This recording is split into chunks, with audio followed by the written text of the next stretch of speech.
Hi guys, and welcome to Relaxation Bedtime History. Tonight we step into a stone castle bakery in the winter of 1342 where the ovens glow like small suns, the flour hangs in the air like pale mist, and a blizzard claws softly at the shutters outside. You are not a knight tonight. Very sorry. No heroic banner, no shining sword, no dramatic horse with excellent cheekbones. You are simply cold, tired, and trying not to become part of the snowdrift. And honestly, in a medieval blizzard, you probably won't survive this unless someone lets you near the bread ovens quickly. So before you get comfortable, take a moment to like the video and subscribe, but only if you genuinely enjoy what I do here. And tell us in the comments where you are listening from and what time it is there, because somewhere, someone is drifting off at midnight while someone else is making tea at dawn. Now, dim the lights. You duck beneath the low stone archway and step into the castle bakery just as the storm begins to thicken behind you. The door closes with a heavy wooden sigh. For a moment, all you can hear is your own breathing.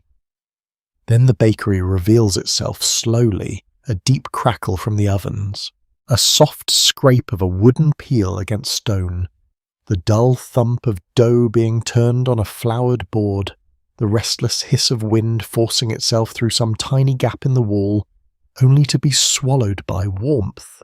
The air touches your face like a damp blanket heated by fire. It smells of smoke, wet wool, flour, yeast, old ash, and the faint sourness of dough left awake in the dark. After the courtyard outside, where snow stung your cheeks and the stones shone with ice, this room feels almost impossible. Not comfortable by modern standards, of course. There is no soft sofa, no thermostat, no polite little kettle clicking off by itself. Medieval comfort is more practical. You are alive. Your fingers still move. Your nose is not frozen shut. Luxury.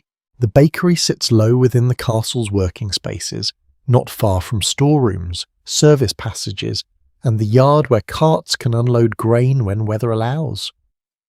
A common feature of large medieval households is that a bread is not a side dish.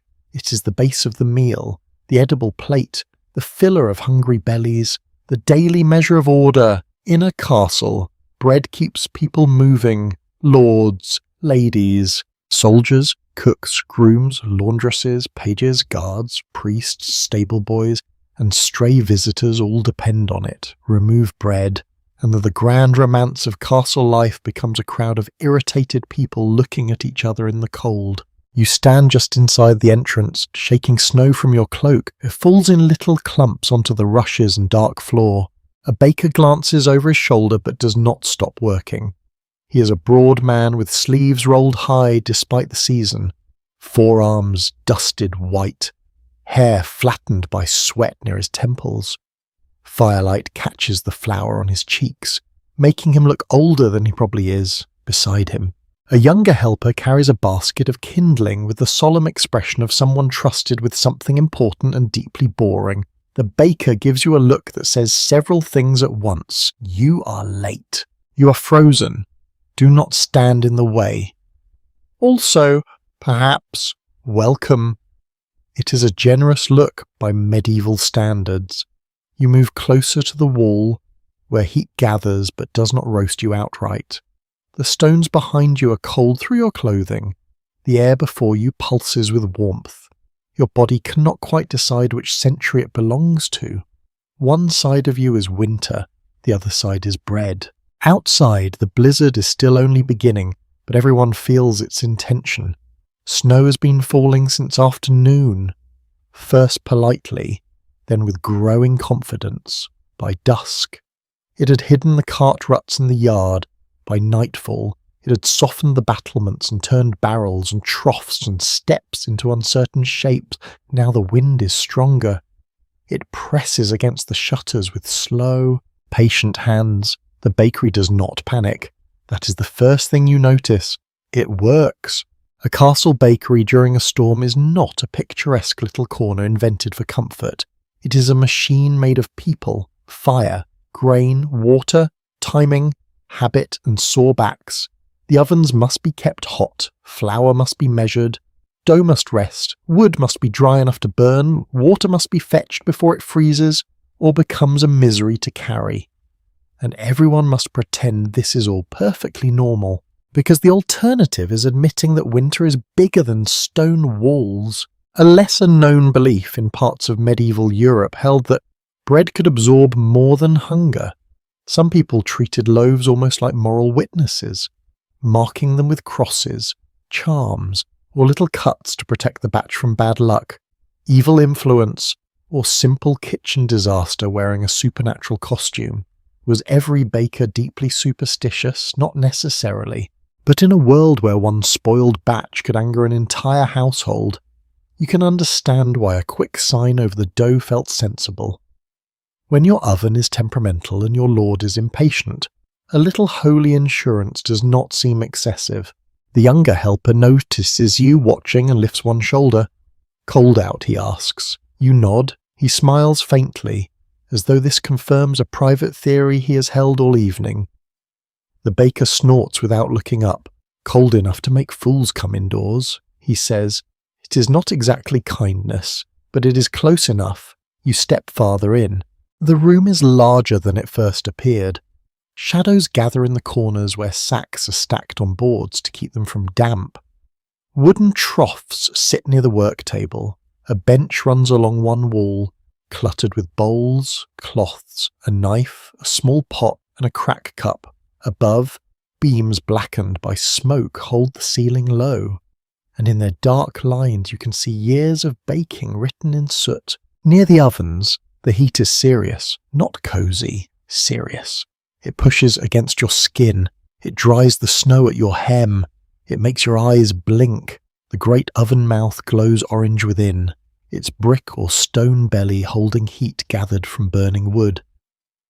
In many medieval bakehouses, the fire is built inside the oven chamber itself, then raked out when the stones are hot enough, leaving stored heat to bake the bread. Simple, clever, and slightly terrifying when you remember there is no digital display, no cheerful beep, no guarantee except experience. Historians still argue whether castle bakeries were usually as centralized and controlled as household accounts suggest, or whether much daily baking remained flexible, improvised, and shared among several working spaces depending on season, rank, and need.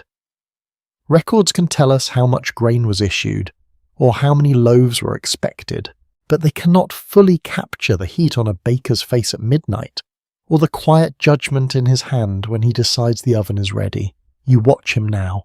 He does not use a clock. He reads the room. He studies the colour inside the oven mouth, the behaviour of ash, the feel of heat on his forearm when he reaches near, though not too near. Because even medieval confidence has limits. He listens to the wood. He glances at the dough. His knowledge lives in the body before it ever becomes a thought. You envy that certainty. Then you remember that certainty probably came from years of burns, scoldings, failed loaves, and mornings when everyone complained. Perhaps envy can wait. A gust strikes the outer wall. The shutters tremble, somewhere beyond the bakery. A loose chain taps stone, then stops, then taps again. The sound is small, but in the deepening night it feels like a signal from the storm. The young helper looks toward the door. The baker does not. He has heard winter before. You sink onto the end of the bench, careful not to disturb a folded cloth dusted with flour. Your boots steam faintly. Your fingers ache as they warm, the pain returning in little needles. The room settles around you with its steady labour. Thump, scrape, crackle, breath, wind, a rhythm older than the castle's newest tower, older than the lord's family pride, older than most songs sung in the hall. Bread has its own time, slow, warm, a patient time. And tonight, while the blizzard gathers itself outside the walls, you begin to understand why the bakery may be the safest place in the castle. Not noble, not glamorous, not the place where minstrels set their grandest verses, but here, beneath smoke-dark beams, beside ovens full of stored fire, surrounded by flour and tired hands. Survival smells almost sweet. The baker points toward a sack near your feet. If you can sit, he says. You can lift. Of course. Medieval hospitality always comes with a job. You lean forward, still half numb, and reach for the rough cloth of the sack as snow whispers harder against the shutters. The flour dust settles slowly around you, softening the edges of the room. It clings to sleeves, hair, eyelashes, and the creases of tired hands in the glow from the oven mouth. It looks almost beautiful, which is generous of it. Considering it also makes you sneeze if you breathe too eagerly, you learn very quickly not to breathe too eagerly in a medieval bakery. The air is warm, yes, but it is also busy. Smoke drifts low near the rafters. Steam lifts from the damp cloth. Ash waits in corners. Flour floats wherever anyone moves too quickly. The baker lifts the empty sack you help drag and shakes the last pale remains into a wooden bin. Nothing is wasted. Not because the household is charmingly rustic, because waste is foolish, expensive, and likely to earn remarks from someone with authority and no patience. The young helper brings another measure of flour from the storeroom. Walking carefully over the uneven floor, you follow him with a smaller bowl, trying not to spill, trying not to trip, trying not to look like the sort of person who would be defeated by ground grain. The storeroom beyond the bakery is cooler, and the shift is immediate, one step away from the oven glow, and winter slides its fingers back inside your sleeves. Sacks rest on raised boards along the wall, protected from damp as best as anyone can manage. Barrels stand in a row. A few bundles of kindling lean near the entrance. The whole space smells drier than the bakery, with notes of straw, wood, dust, and stored grain. It is not unpleasant. It is the smell of preparedness, which in this century is just another word for luck that someone worked very hard to arrange. In many castles and large households, grain storage mattered as much as baking itself. Wheat, rye, barley, oats, and mixed grains could be kept in granaries or storerooms, and their condition shaped the food of everyone inside the walls. Damp grain could spoil. Poorly stored flour could sour or attract pests. A household might look strong from the outside, all towers and banners, but a mouse in the wrong sack still has the power to start a very boring crisis. The helper points to a bin. Use that. You scoop flour with a wooden bowl. It slides softly, almost silently, and the sensation is strange after the harsh courtyard and rough sackcloth. Flour behaves like powdered quiet. It gives way without resistance, yet it gets everywhere. A small cloud rises and coats your knuckles. When you touch your thumb to your finger, they feel dry and silky. Nothing like the wet cold outside. The helper watches your careful movement. You handle it like medicine, he says. You glance at the bin. Is it not? He considers this. Then he shrugs. For some people in this castle, it nearly is. Back in the bakery, the baker has uncovered another trough. Inside waits a mass of dough that has already begun its slow transformation. It is uneven on the surface, bubbled in places, faintly sour in smell, not spoiled, alive. The scent is sharper than fresh dough, with a tang that slips under the sweetness of warm grain.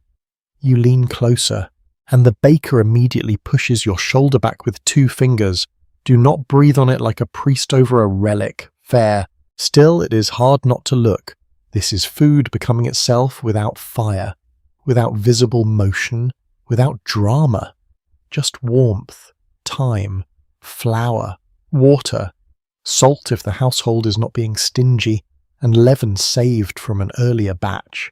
The world outside is all force and noise, but inside the trough, change happens in secret. A curious belief sometimes attached to leavened dough was that it could be moody, almost social, affected by voices, arguments, weather, or the character of the person handling it. That sounds amusing now. But when dough rises differently from day to day, and no one has a microscope or a modern explanation of yeast behaviour, blaming quarrels in the kitchen is not the wildest idea anyone has had. Also, it gives everyone a good reason to stop shouting near the bread, which is useful. The baker takes a piece of old starter and works it into fresh flour and water. You're invited to help. Invited is perhaps too strong. A bowl is placed in your hands, and everyone behaves as if this explained your future. You pour water slowly while the helper stirs. The water is cold, drawn earlier and kept near enough to the fire that it is no longer icy. It darkens the flour in spreading patches. Dry powder becomes clumps. Clumps become paste. Paste becomes something heavier, stickier, more demanding. The helper stirs with a wooden paddle until his wrist tightens, then turns the bowl toward you. Your turn. You stir. At first, it feels simple. Then the dough thickens and begins to pull back against the paddle. Your arm sinks into the effort. The bowl shifts. Flour sticks to the rim. The baker watches from across the table with the quiet interest of a man witnessing a predictable failure. You keep going, not gracefully, but you keep going. The paddle drags through the mixture with a wet scrape. Your shoulder warms, your breath slows. The cold that lived in your bones when you entered the bakery seems farther away now. Not gone, but outvoted. The ovens breathe heat. The dough gathers strength. The floor beneath you holds steady. Outside, the wind snaps against the shutter again. No one stops. That is becoming familiar. Historians continue to debate how often castle bread was baked entirely within lordly bakehouses, compared with being supplied by nearby tenants, village bakers, or manorial obligations, especially in times of stress or shortage. The answer likely changed with region, wealth, season, and circumstance, but tonight, in this imagined winter of 1342, the bakery feels less like one room among many and more like the castle's hidden lung, drawing in grain and labour, breathing out warmth and loaves. The young helper scrapes dough from your paddle with a knife. Better, he says. This is not high praise. But after being judged by a cat and corrected by a baker, you accept it as a triumph. The baker covers the bowl with cloth and sets it near, but not too near. The warmth. Placement matters. Tutsko's too cold, and the dough sulks, too hot, and it suffers. Ooh. You see how much of this work depends on nearness. Near the fire, near the wall, near the table, near enough to warm, far enough not to burn. The whole bakery is arranged around degrees of danger. You carry a smaller bowl of flour back to the table. Your foot slips slightly on a dusting near the floor, and you catch yourself with one hand against the bench. The cat opens one eye, unimpressed. It has clearly seen better footwork from mice. The baker begins dividing dough by hand. He pinches, weighs by feel, cuts and rounds. Each piece becomes its own small promise. Some are meant for finer loaves, some for darker bread, some perhaps will become trenchers, thick slices or plates of bread used beneath meat or stew in noble dining, although stale bread often served better for that purpose than fresh. A nice reminder that even in a castle, bread can have a career path. Your task becomes dusting cloths and board. It sounds easy. It is not. Too little flour, the dough sticks. Too much, the baker gives you a look that could curdle milk. You learn to scatter it lightly from your fingers, letting it fall like soft snow over wood. For a moment, inside and outside mirror each other. Beyond the shutters, real snow buries the courtyard. Inside, flour covers the table in a pale and useful winter. The difference is mercy. This indoor snow feeds people. The helper moves past you with another basin. His face is flushed now. A bead of sweat slips down his temple. In the same room where you arrived, half frozen. He's almost too warm. That is the bakery's little joke. It makes winter and summer stand shoulder to shoulder and asks human beings to work between them. The first scent of baking bread reaches you, faint at first, then fuller. It rises from the oven like a memory of harvest fields you never saw, of grain cut under another sky, of mills turning beside water, of hands loading carts before the snow came. It softens the room more than firelight. It makes every person in the bakery quieter for a breath. Even the baker pauses, only briefly, then he reaches for the peel again. The storm presses on, but the room has changed. The flour, water, and warmth have become a kind of answer. Not a grand answer, not one sung by poets. Just the answer people have trusted for centuries when night is cold and mouths must be fed. You wipe your sticky fingers on a cloth already beyond saving. The baker nods toward the knapsack.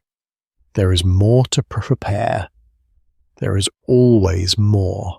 And as the blizzard deepens beyond stone and shutter, you return to the flour bin, no longer merely sheltering in the bakery, but slowly becoming part of its warm, dusty rhythm.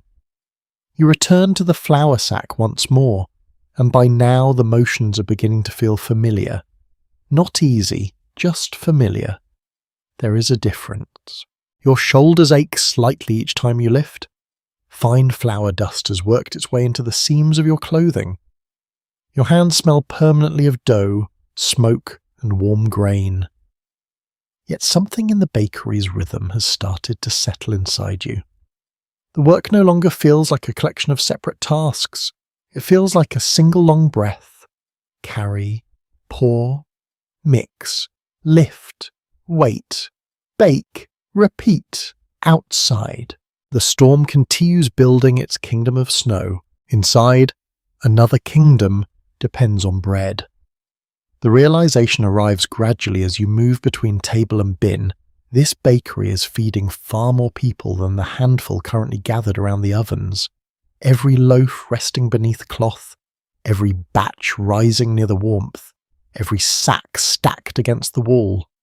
All of it belongs to a chain stretching through the entire castle. The baker notices you watching the growing rows of dough. Not enough, he mutters. You blink. The table already seems crowded. The baker glances toward the ceiling. Never enough. He sounds neither worried nor angry, simply experienced. One widely recognized feature of medieval castle life was the enormous quantity of bread consumed each day. Bread accompanied nearly every meal. Rich people ate it.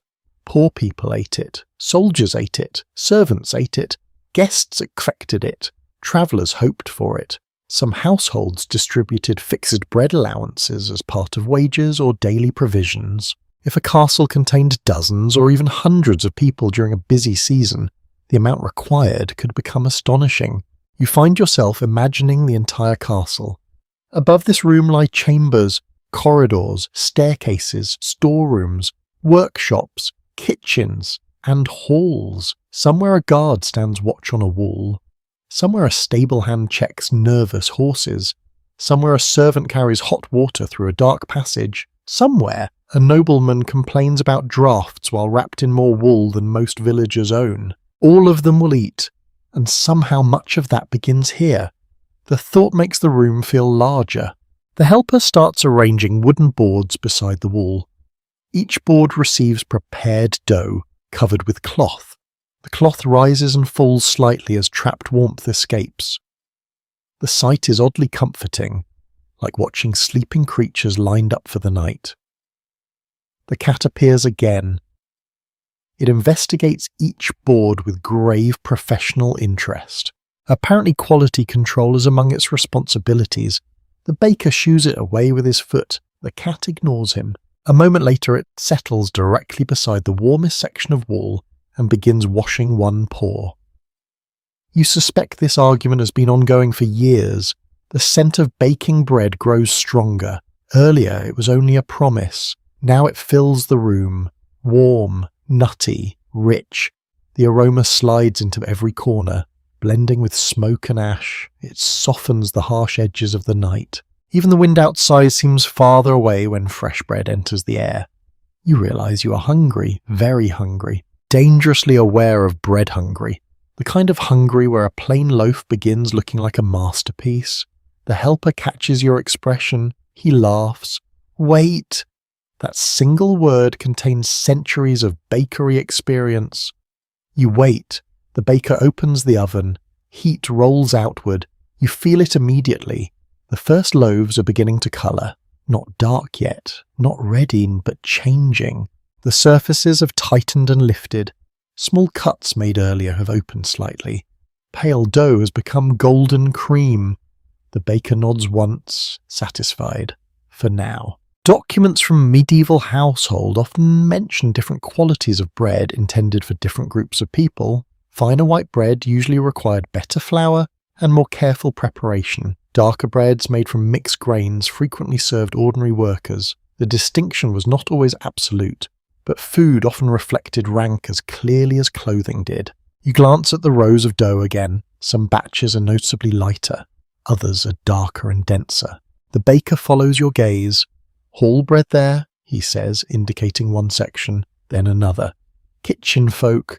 The difference is matter of fact, not cruel, simply accepted. And the lord upstairs and the servant carrying firewood occupy different places in the social order. Their bread often reflects that reality. Yet tonight, everyone depends on the same fire, the same oven, the same storm-proof room. There is something strangely equal about winter. Snow rarely cares about titles. A curious belief from parts of medieval Europe suggested that sharing bread established a bond difficult to break. Bread appeared in rituals, agreements, hospitality customs, and countless everyday interactions. Refusing bread could sometimes carry symbolic meaning far beyond simple appetite. Looking around the bakery, you can understand why bread represents effort. Fields planted months ago. Harvest gathered before frost. Grain milled into flour. Wood chopped for fuel. Water carried through cold weather. Hours of labor beside hot ovens. A loaf contains more people than most realize.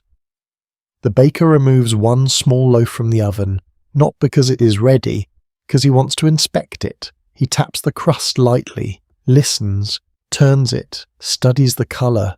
You watch with fascination. The loaf seems ordinary. To him it appears to contain secrets. Experts continue to disagree about exactly how standardized medieval baking practices were across regions and social classes.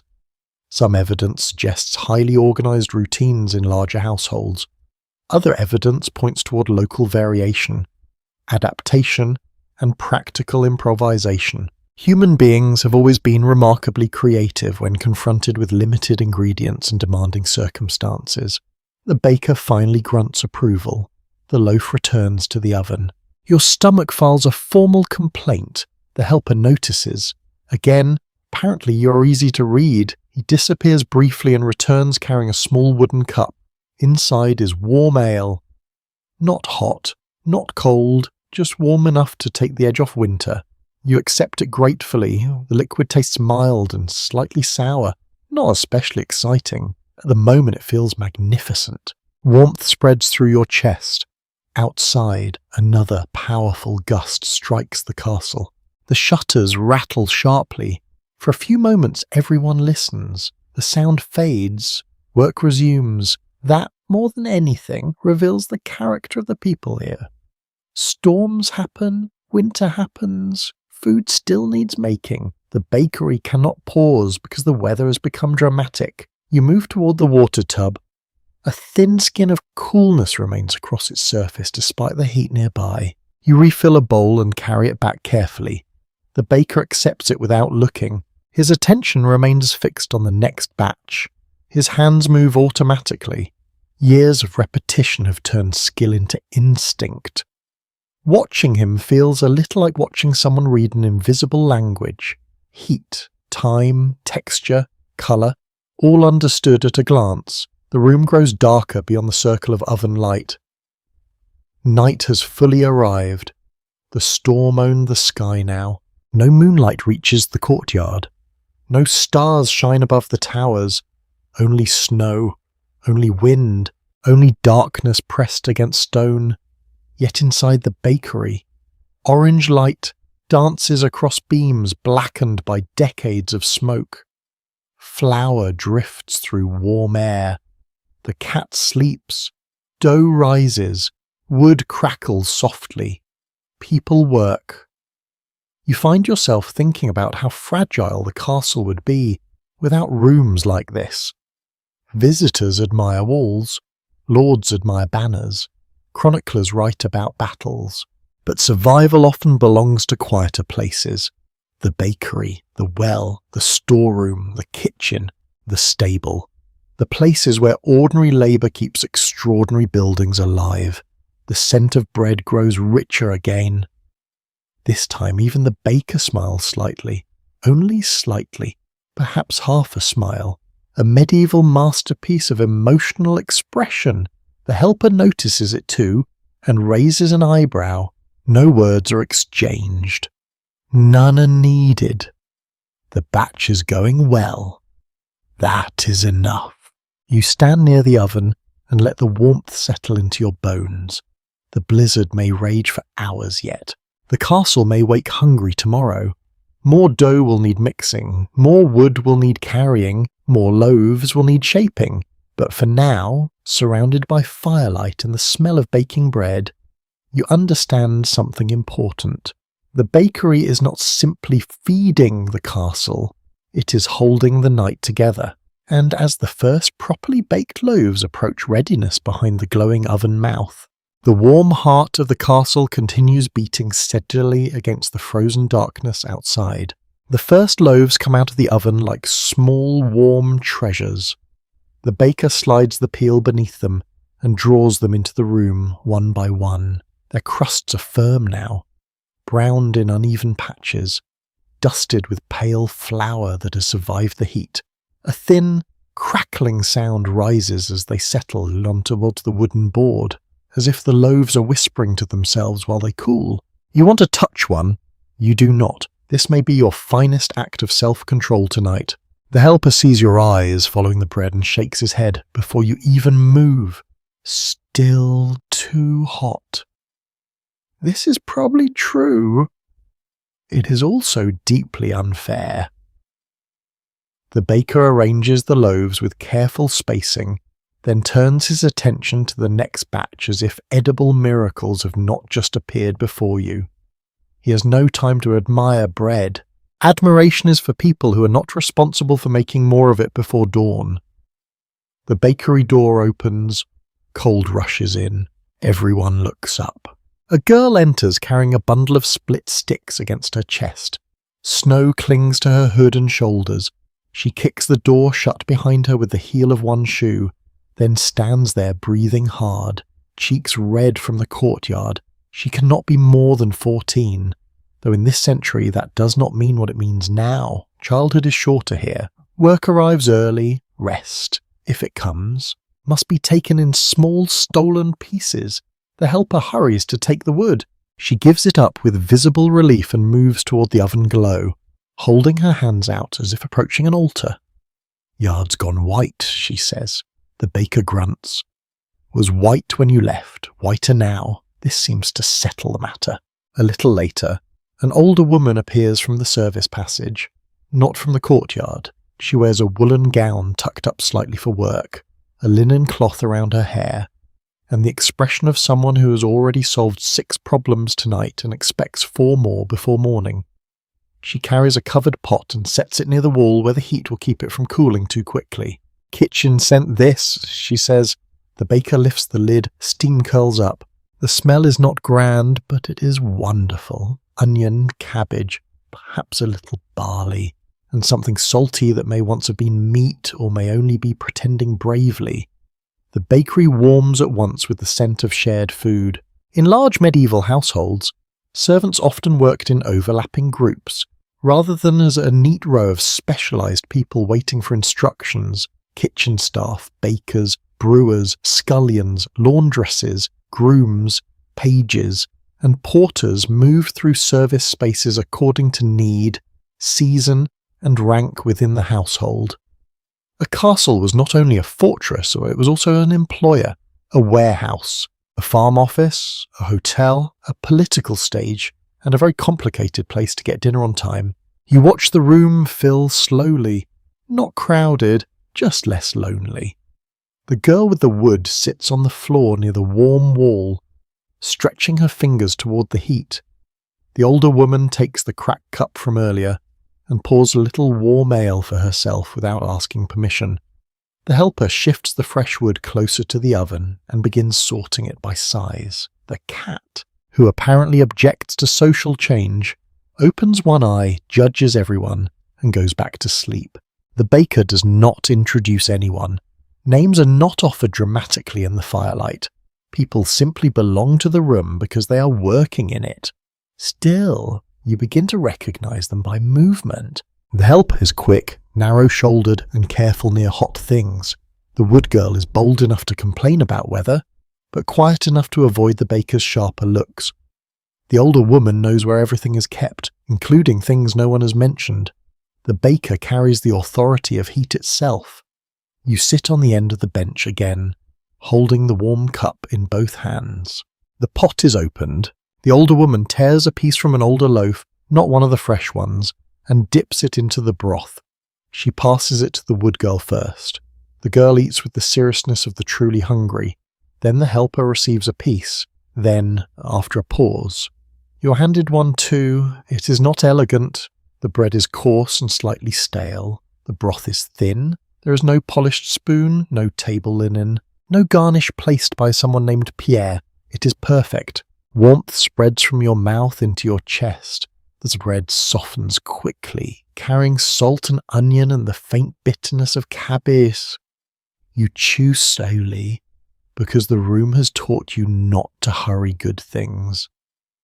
Outside, the storm pushes against the walls. Inside, servants eat in brief turns around the work that cannot stop. A lesser-known household habit in some medieval settings was the use of leftover bread in almost everything. Stale pieces could thicken sauces, soak up broth, become trenchers, feed animals, or turn into crumbs for other dishes. Bread rarely retired peacefully. It usually found a second career. Honestly, medieval bread had a better work ethic than most of us before coffee. The girl notices you smiling. What nothing, she narrows her eyes. You wisely return to your broth-soaked bread. The baker removes another batch from the oven, and this time the older woman rises to help arrange them. Her hands are quick and certain. She does not look like someone who works here only occasionally. She has the calm efficiency of a person who knows that hesitation is how things burn, spill, fall, or become someone else's complaint. The question remains unsettled among specialists, just how rigid the boundaries were between different servants' duties in every medieval household. Some records list offices and roles with impressive precision, but real life had a way of ignoring neat categories when storms came. Guests arrived, fires smoked, or 3 people were sick at once. Tonight, no one seems interested in defending job titles. Wood must be carried, bread must be cooled, broth must be shared, hands must keep moving. A sound rises from beyond the bakery door. Footsteps, then a knock, not polite, practical. The helper opens it and a guard leans in, helmet rim wet with melted snow, cloak dusted white, cold air coils around his boots. His face is reddened from the wall walk, eyes narrowed against wind. Any bread, the baker points to the older loaves. Not those, he says, before the guard can even look at the fresh batch. The guard makes a face. The baker looks back at him. The guard takes the older bread, a small victory for civilization. He accepts a ladle of broth from the older woman, drinks it standing, exhales deeply, and for a moment his stern wall guard dignity softens into plain human gratitude. "Bad out there," he says. The room listens, snow across the lower steps, wind from the north, gate chains freezing. The baker nods, but his hands continue dividing dough. The older woman crosses herself quietly. The wood girl looks toward the door with renewed dislike. You picture the courtyard beyond, the the darkness, the buried stones, the gatehouse shape blurred by flying snow, the men on watch turning their backs to the wind, the towers standing rigid while winter searches every crack. The guard tears another bite from his bread. "Warm in here," he says. The helper gives a little laugh. "Stand closer to the oven and say that." The guard glances at the open mouth of the heat and steps back. Even soldiers respect fire. When he leaves, the bakery seems to draw itself closed again. The door shuts. The latch settles. The wind becomes muffled. The little group returns to its work, but something has shifted. The storm has entered through his words, not physically, not fully, but enough. The outside is no longer a vague roar beyond stone. It has steps buried in snow, chains freezing, guards breathing into their cloaks. The baker places a fresh log inside the oven chamber to build heat again. Flames catch slowly. They lick the wood, then strengthen, brightening the soot-dark curve of the oven mouth. The room glows warmer. Shadows retreat under benches and behind sacks. Flour dust shines in the air. You look at the people around you. No one here is famous. No chronicler will write about the helper's careful wrist, the wood girl's frozen fingers, the older woman's broth, the baker's half smile when the loaves colour well. Yet this is the life that holds the castle upright through the night. Not glory and not legend, just heat shared among tired bodies, bread pulled from fire, small jokes, short meals. The storm outside may belong to winter, but the bakery belongs to them. And now, for this one long blizzard night, it belongs a little to you as well. The fresh loaves cool slowly on the wooden boards. You find yourself watching them more often than necessary, perhaps because they are beautiful, perhaps because they smell wonderful, or perhaps because they represent something rare on a winter night. A task completed, a promise fulfilled, a small victory over cold, hunger, and darkness. The crusts crackle softly as trapped steam escapes. Every now and then a tiny sound reaches your ears, almost like the faint snap of a twig in a distant forest. The room is full of such noises, fire shifting in the oven, flour sacks settling against one another, the scrape of wood across stone, human breathing. Outside, the blizzard continues its patient assault. Inside, the next generation of loaves is beginning its own journey. The baker leads you toward a section of the table where rows of dough rest beneath linen cloths. At first glance, they seem unchanged. Then you look closer. The difference becomes obvious. The dough has grown. Each round has become fuller, softer, more compact. Their surfaces push gently against the cloth covering them. What began as dense lumps now seem almost alive with possibility. The baker lifts one corner of a cloth. There. You lean forward. The dough has nearly doubled. Not dramatically, not in a magical instant, just through quiet persistence. A frequently documented aspect of medieval baking was the reliance on natural fermentation and starter cultures carried from batch to batch. Bakers often preserved portions of older dough to help future loaves rise. Long before anyone understood microorganisms, generations of experience taught people how to encourage the process. Knowledge passed through observation rather than scientific terminology. The baker presses one finger gently into the dough. A shallow dent appears. Slowly it rises back. He nods. Apparently the dough has passed its examination. You suspect all medieval bread must endure frequent inspections.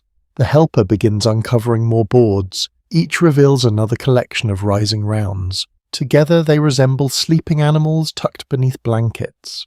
Warmth from the ovens drifts across them in gentle waves. Not too much, just enough. The placement matters enormously. A few feet closer to the heat could change everything. A few feet farther away could delay the process. You begin noticing how carefully the entire bakery is arranged around invisible temperatures. Warm corner, cool wall, hot oven mouth, Moderate work table. Every location serves a purpose. The older woman returns carrying folded cloths. She replaces several damp coverings with dry ones. Steam has gathered inside the fabric. Moisture glimmers briefly in the firelight before disappearing. Nothing escapes attention here. Not the dough, not the fire, not even the cloth. The cat wakes and stretches. Its back arches dramatically. Its expression suggests it personally baked every loaf in the room. Then it wanders toward the rising dough. The baker notices immediately. No! The cat pauses, considers, changes direction. A victory for authority, rare, but not impossible. The helper laughs quietly. You should have seen last winter. The wood girl looks up. The cheese. The helper nods. The older woman groans. Apparently everyone remembers. You wait. The cat stole a wheel of cheese. The helper explains. You glance at the animal. It looks entirely capable. The helper continues. Dragged it halfway through the kitchen. The older woman shakes her head. 3 people chased it. The baker finally speaks. Cat won. The conversation ends there. No additional details are required. Some stories achieve perfection through simplicity. An unusual bit of household folklore occasionally connected bakery cats with good fortune.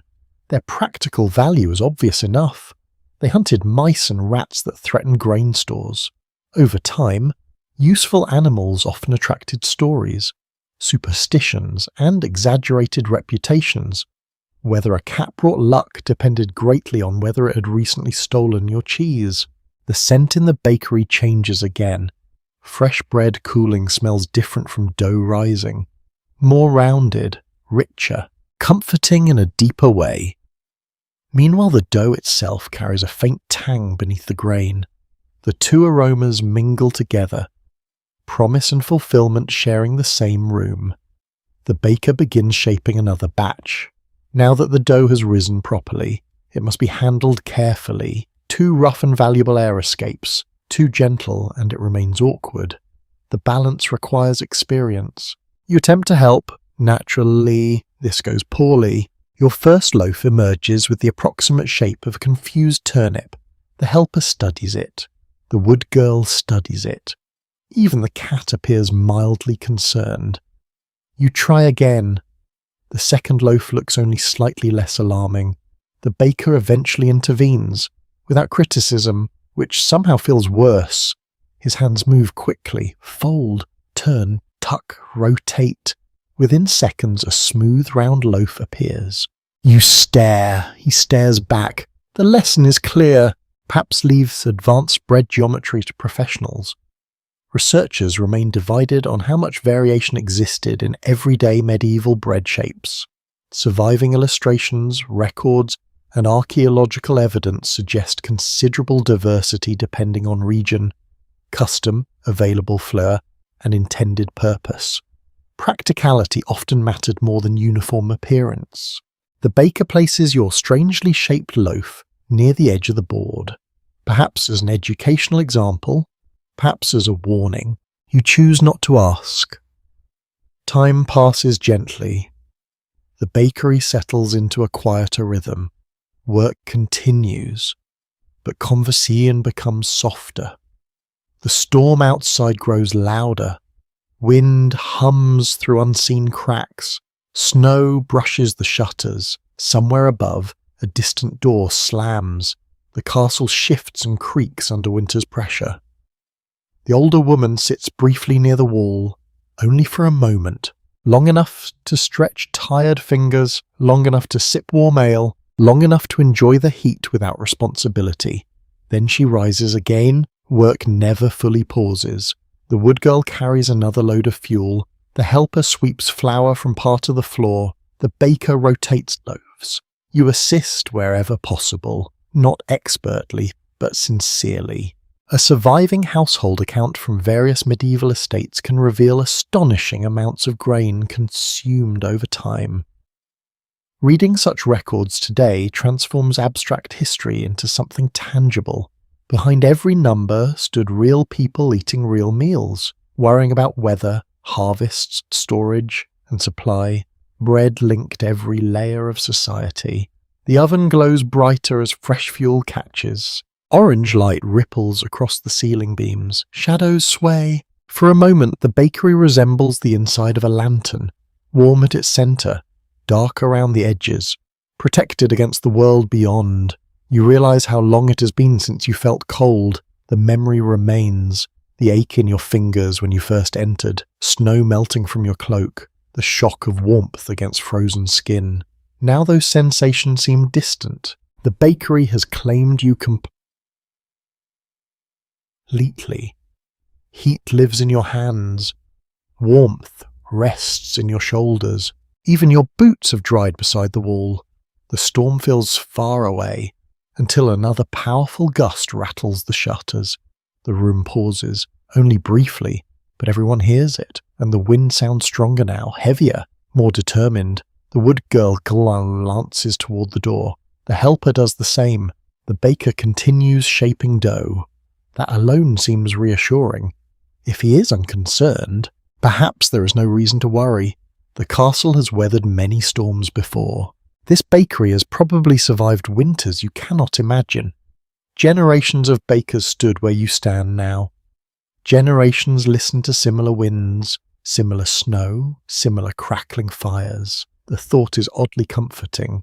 You're sharing the night with people long gone, following movements repeated thousands of times, touching traditions passed from hand to hand across decades. The bakery is not simply a room. It is accumulated memory, stored knowledge, practical wisdom wrapped in flour and smoke. The baker uncovers another row of risen dough. This batch is ready. The helper reaches for the peel. The older woman adjusts the cloths. The wood girl adds fresh fuel to the fire. You step closer to assist. The next loaves are prepared for the oven. Their surfaces smooth. Their shapes rounded. Their future golden.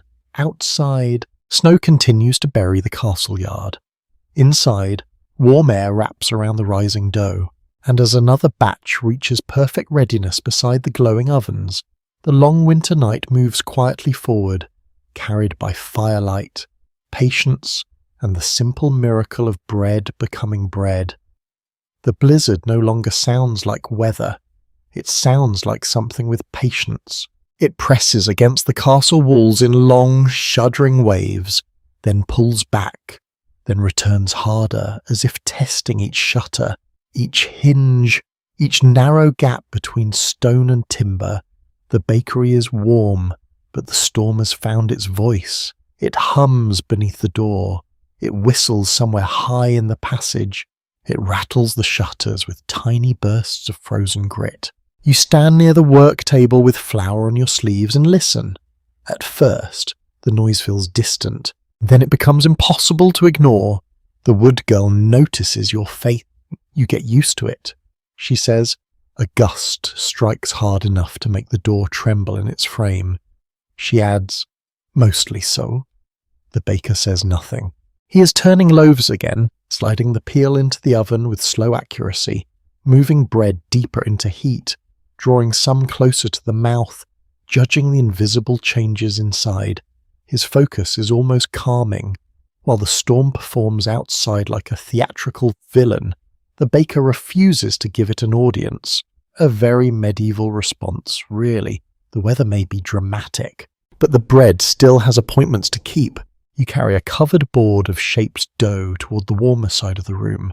The floor feels gritty beneath your boots, layered with flour, ash, and tracked in damp. Each step must be careful. You pass the cooling loaves, the sleeping cat, the wood stack, the pot of thin broth, and the glowing oven mouth. The heat pulses against your cheek. Then another sound rises beyond the door. Not wind. A scrape, a thud, a voice muffled by the weather. The helper freezes. The older woman lifts her head. The baker looks once toward the entrance and nods to the helper. The boy crosses the room and lifts the latch. The door opens only a crack before wind forces itself through, carrying snowflakes into the bakery like pale insects.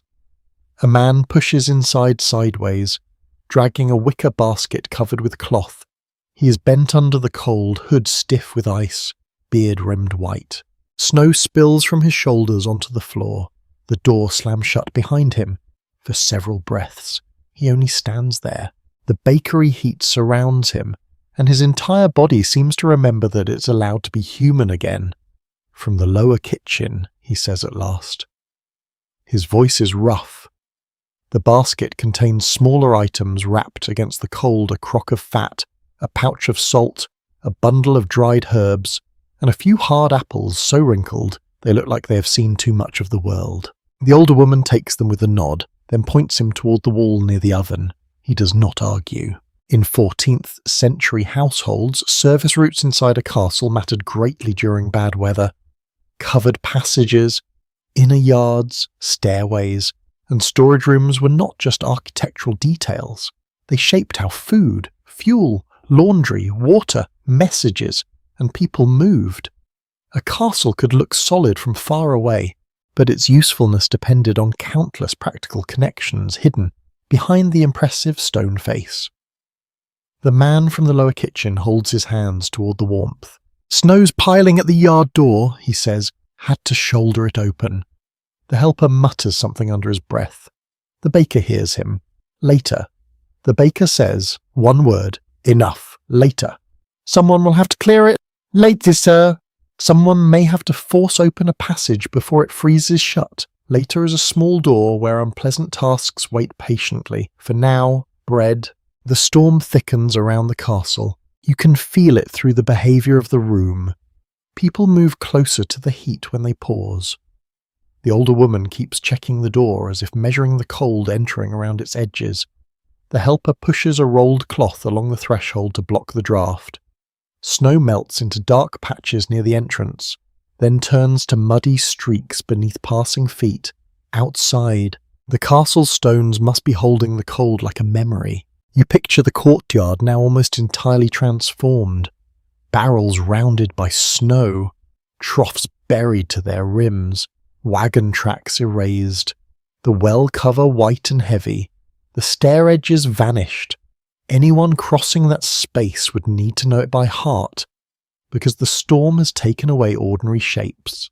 A strange winter belief in some communities claimed that storms could be angered by too much noise, especially by careless whistling indoors. Sailors had their own versions of this idea, but household workers sometimes carried similar warnings into kitchens and bakehouses. Whether anyone truly believed it every hour of every day is another question. Still, when the wind is screaming outside and the shutters are shaking, you can understand why nobody in this room feels an urgent need to whistle. The helper notices you glancing towards the shutter, want to see you do not. Your face apparently says this clearly. He grins anyway and leads you toward a narrow wooden shutter set high in the wall. The baker does not object, which you interpret as permission, or perhaps as confidence that the storm will discipline curiosity better than he can. The helper lifts the small bar and opens the shutter a finger's width. Cold bursts in, immediate, sharp, savage. The candle nearby gutters, flour dust spins in the sudden draft. Your eyes water. Through the slit you see almost nothing at first, only whiteness moving sideways through darkness.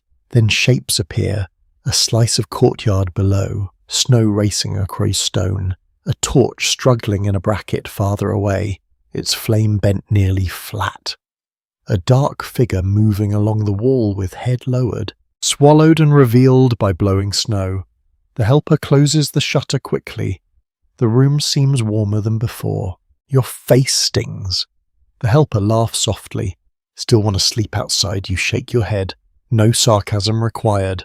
The matter remains open to interpretation among historians just how severe particular medieval winters were in every region.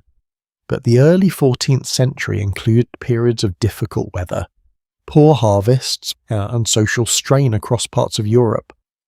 People did not need formal climate charts to know when winter was dangerous. They felt it in empty barns, frozen roads, delayed carts, thin animals, and the anxious counting of grain. Inside the bakery, that wider uncertainty shrinks into immediate tasks. The baker needs more fuel, The older woman needs the apples sorted.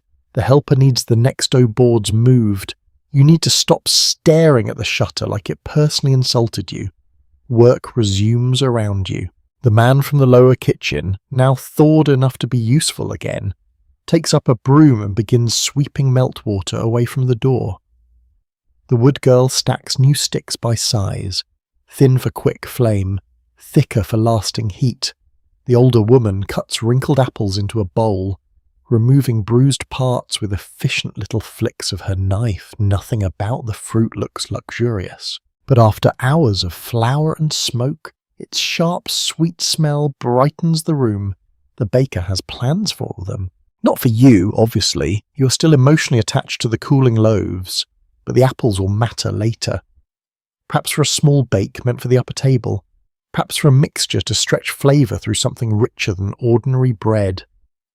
In a household like this, sweetness is not casual.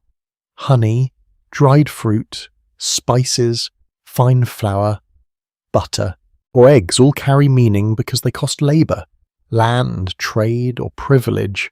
Another gust hits. The rolled cloth at the door shifts. The helper steps on it to hold it in place while the man from the lower kitchen wedges a small piece of wood against the base. The cat wakes in outrage. Its warm corner has been disturbed by cold air and human incompetence. It rises, walks in a slow circle, and resettles closer to the oven with the expression of a noble forced into exile. You almost laugh. Then the baker places a fresh loaf in your hands, not one of the finest, not one for the hall, a small rough loaf, cooled enough to hold. Put it there, he says, nodding toward a cloth-lined basket. For one moment, you simply feel the bread. It is warm through your palms, firm at the crust, soft with hidden heat within. Outside, the blizzard throws itself against the castle walls. Inside, you carry warmth from one board to another. The contrast is so simple it almost hurts. Stone against storm, fire against cold, hands against hunger. The night continues, louder now, deeper now, wrapped in white violence beyond the shutters. Yet the bakery remains bright at its centre, alive with ordinary courage. Each loaf another quiet refusal to surrender the castle to winter. The small loaf in your hands radiates a gentle heat, not the fierce heat of the oven, not the sudden heat of a fire, something softer, stored warmth, the kind that lingers. You place it carefully into the cloth-lined basket beside several others. Their crusts touch lightly as they settle together. The scent rising from them is enough to make your stomach begin negotiating terms with the rest of your body. The negotiations are unsuccessful, you remain hungry, the bakery continues working around you. The storm may be at its strongest now, but inside these walls another force has taken over. Rhythm. Everything moves according to rhythm. The baker shapes. The helper carries. The older woman sorts and arranges. The wood girl feeds the fires. The man from the lower kitchen sweeps and lifts. Even the cat seems governed by a schedule known only to itself. You gradually become part of this pattern. At some point, without noticing exactly when, you stop feeling like a visitor. You know where the flour is kept. You know which cloths are dry. You know which corner catches the worst draught. You know which board the baker prefers. That small knowledge feels strangely satisfying. The helper hands you another piece of dough. Again. You stare at it suspiciously. He smiles. Clearly he has not forgotten your earlier attempt at loaf shaping. The dough rests in your palms, warm, elastic, slightly sticky. You begin folding it as you remember watching the baker do. Turn, tuck, rotate, press gently. The result is not perfect. Still, it no longer resembles agricultural confusion. The helper nods approvingly. Progress. A practical reality in medieval workplaces was that many skills were learned through observation and repetition rather than formal instruction. Apprenticeship existed in many trades, but daily labour often depended upon watching experienced workers and gradually absorbing their habits. Knowledge travelled through hands as much as words. The baker glances at your latest loaf, a pause. Then a small grunt. You have come to understand this language. It means acceptable, perhaps even respectable. You feel absurdly proud of the loaf joins the others beneath a cloth. The room has grown warmer during the past hour. Not because the weather outside has improved, quite the opposite. The ovens have been working continuously. Fresh fuel burns steadily. The air near the ceiling almost shimmers. The helper loosens the collar of his tunic. The wood girl wipes sweat from her forehead despite snow still clinging to the hem of her cloak. Winter outside. Summer beside the ovens. The bakery contains both seasons at once. You move toward the wood stack and help sort the latest bundle. The scent of fresh split timber mixes with bread and smoke. Some pieces still carry traces of sap. Others are dry enough to crack sharply when tapped together, and the baker selects wood carefully.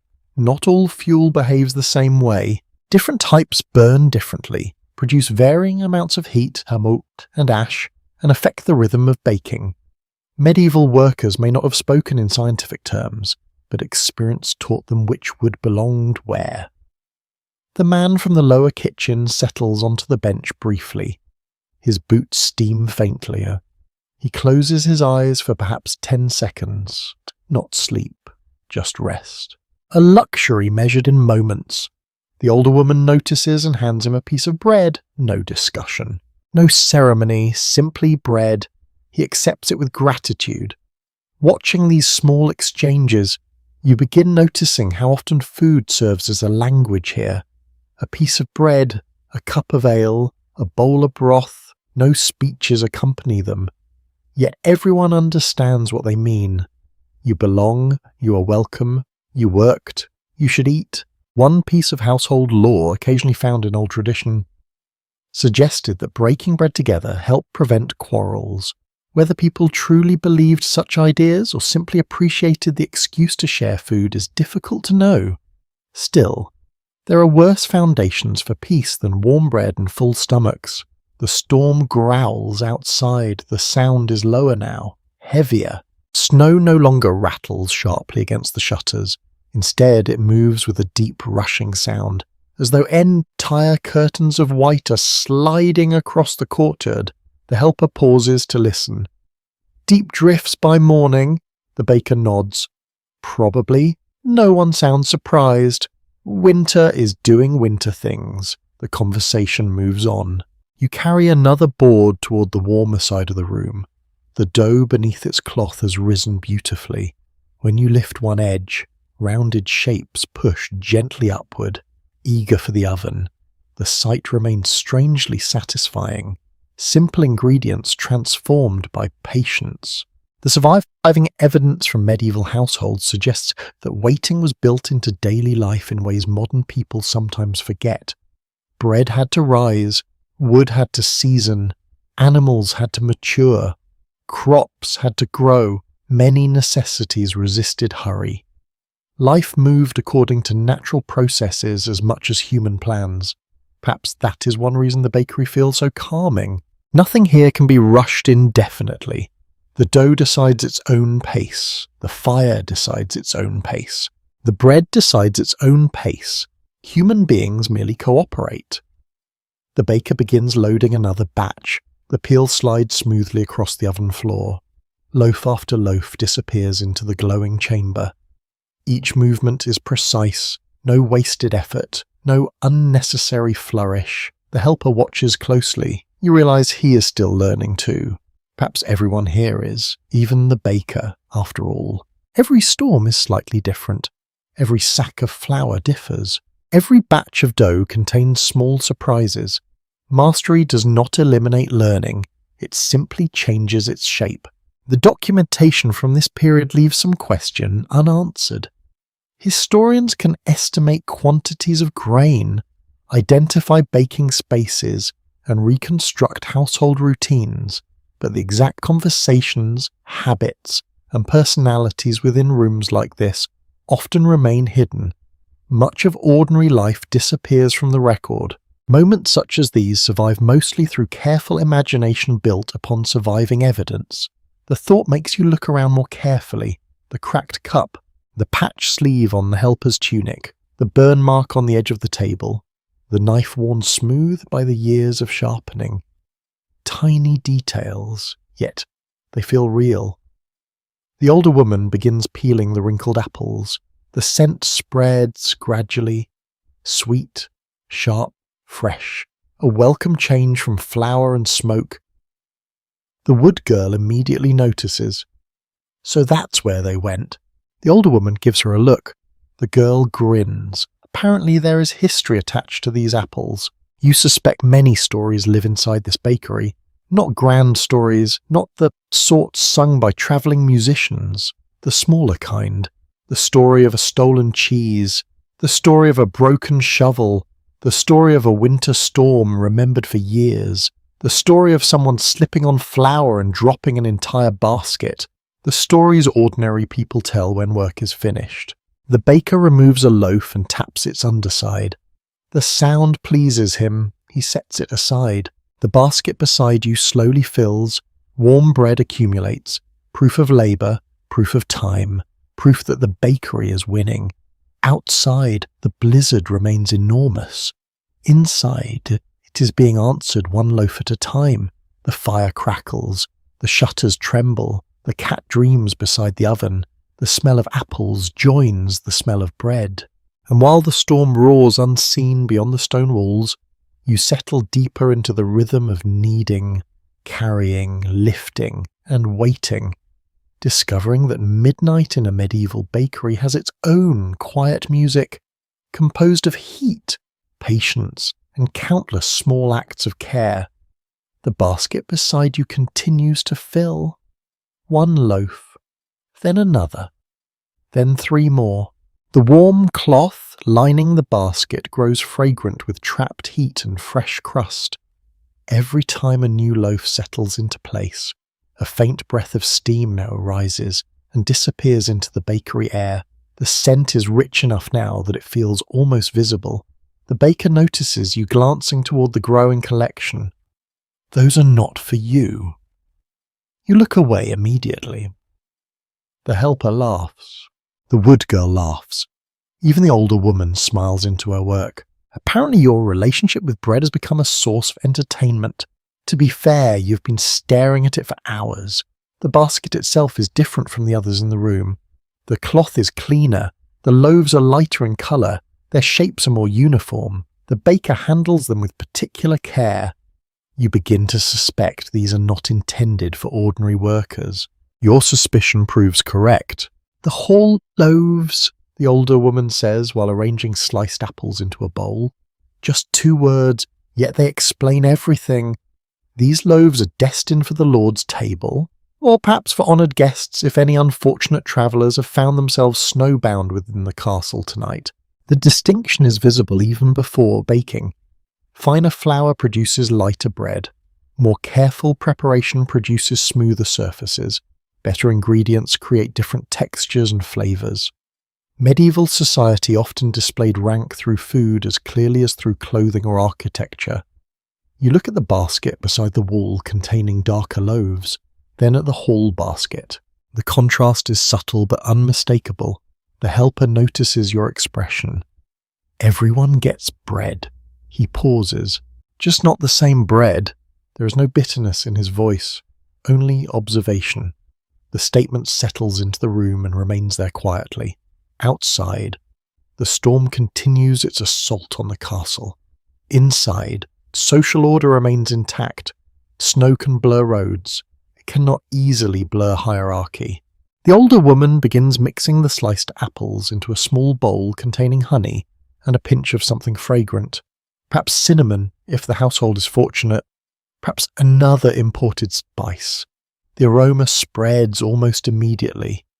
You close your eyes for a moment. Sweetness, real sweetness. Not common sweetness, special sweetness. The kind that arrives rarely enough to be noticed. Trade networks stretching across Europe and beyond carried spices into wealthy households, though such ingredients remained expensive. A castle lord might enjoy flavours that ordinary villagers encountered only rarely.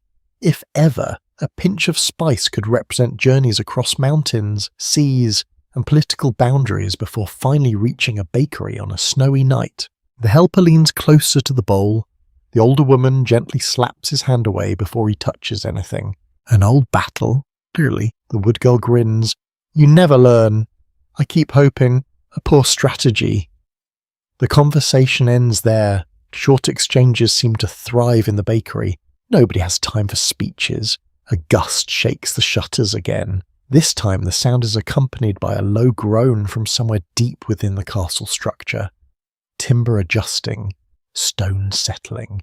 Some ancient part of the building reminding everyone that it exists. You glance upward instinctively. The baker does not. Apparently the castle makes noises often enough that concern would become exhausting. A curious tradition in some medieval households involves setting aside specially prepared foods for feast days, religious observances, or important visitors, even during difficult seasons. People often sought ways to mark occasions through food. A slightly richer loaf, a little honey, dried fruit or imported spice could transform an ordinary meal into something memorable. The apples, honey, and spice mixture now smells magnificent. The baker finally reveals its purpose. Small rounds of finer dough appear from beneath a cloth, different from the standard loaves, smaller, softer, more delicate. The apple mixture is spread across portions of dough before being folded and shaped. You watch with fascination. The helper watches with longing. The older woman watches the helper, a complete ecosystem. The baker works carefully. These are not everyday items. Not extravagant by modern standards, perhaps, but special enough to matter. The wood girl nudges you. See? You nod. Will we get any? She snorts. That answers the question. You return to carrying boards. The rhythm of the bakery has changed slightly. Earlier hours focused on survival. Bread for many mouths. Fuel for the ovens. Dough for tomorrow. Now a second layer has appeared. Refinement. Not all bread serves the same purpose. Not all food aims merely to satisfy hunger. Some food communicates status, some communicates celebration, some communicates generosity. The exact balance varied from household to household, and the surviving records rarely tell the complete story. Historians can reconstruct ingredients, quantities, and expenditures, but the emotional significance of particular foods often requires interpretation. A simple baked treat on a winter night may have carried more meaning than its ingredients alone would. The helper begins sweeping again. His broom whispers across the floor. Ash shifts, flour gathers. Tiny fragments of crust disappear into a pile. The work never truly ends. Every completed task reveals another waiting nearby. You help stack cooling boards against the wall. The wood girl replenishes fuel. The man from the lower kitchen carries a message away through an interior passage.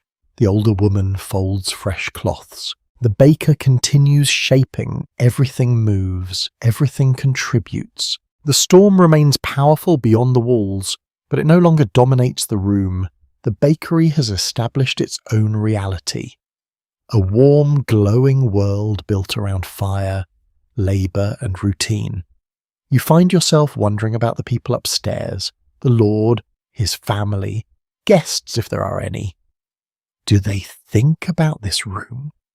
Do they imagine the hands preparing their bread? Do they picture the helper sorting wood, the older woman peeling apples, the baker judging ovens by instinct? Perhaps, sometimes, perhaps not. Many aspects of medieval life depended upon labour that remained largely invisible to those benefiting from it. Castles appeared impressive because countless workers performed necessary tasks behind the scenes. The grand hall could not function without the service rooms hidden below. A sudden burst of laughter breaks your thoughts. The source is unexpected. The baker. Only a brief laugh. Almost startling. The cat has somehow acquired a scrap of apple. Nobody saw how. Nobody understands how. The animal now sits proudly beside the oven, chewing with great concentration. The older woman points accusingly. The cat ignores her. The helper nearly doubles over laughing. The wood girl applauds. The baker shakes his head. Cheese. Apples. Next, it'll steal the Lord. The room erupts again, even you laugh. The sound feels good, warm, human, outside. Winter rages without mercy. Inside, people laugh at a thieving cat. The contrast could not be greater. The apple pastries are finely arranged on a board. Golden dough waiting for heat. Honey glistening faintly. Spice lingering in the air. The baker slides them into the oven. A careful motion, almost ceremonial. Then the oven mouth closes. Time resumes its work. You settle onto the bench for a brief moment. Not resting exactly, just breathing. The firelight flickers across the beams overhead. The shutters tremble. The smell of bread surrounds you. The smell of apples joins it. The bakery hums softly with effort and life. And while snow piles higher against the castle walls, the distinction between lordly bread and servant bread remains visible around you. A quiet reminder that even in the warmest room of the castle, society rises in layers just as surely as dough beside the fire. The apple pastries disappear into the oven, and the room seems to hold its breath. Not truly, of course. The bakery never becomes still. The fire crackles, the wind presses, the helper scrapes dough from the table. The older woman folds a cloth with quick, square movements. The wood girl carries a small bundle of sticks toward the oven side. Yet something about those richer little rounds changes the mood. Everyone knows they are special. Everyone knows they are not for the people working hardest beside them. Such is life. Sleepy, unfair, and smelling faintly of honey. You stand near the table, wiping flour from your fingers, watching the baker adjust the oven mouth. His face is lit from below by orange light, and the shadows make him look stern enough to frighten bad weather into apologizing. He uses the peel to shift a few ordinary loaves deeper into the oven, then pauses over the pastries with unusual care. The older woman notices. You'll fuss them into ruin. The baker grunts. They'll ruin themselves if ignored. This seems to be a complete philosophy of baking.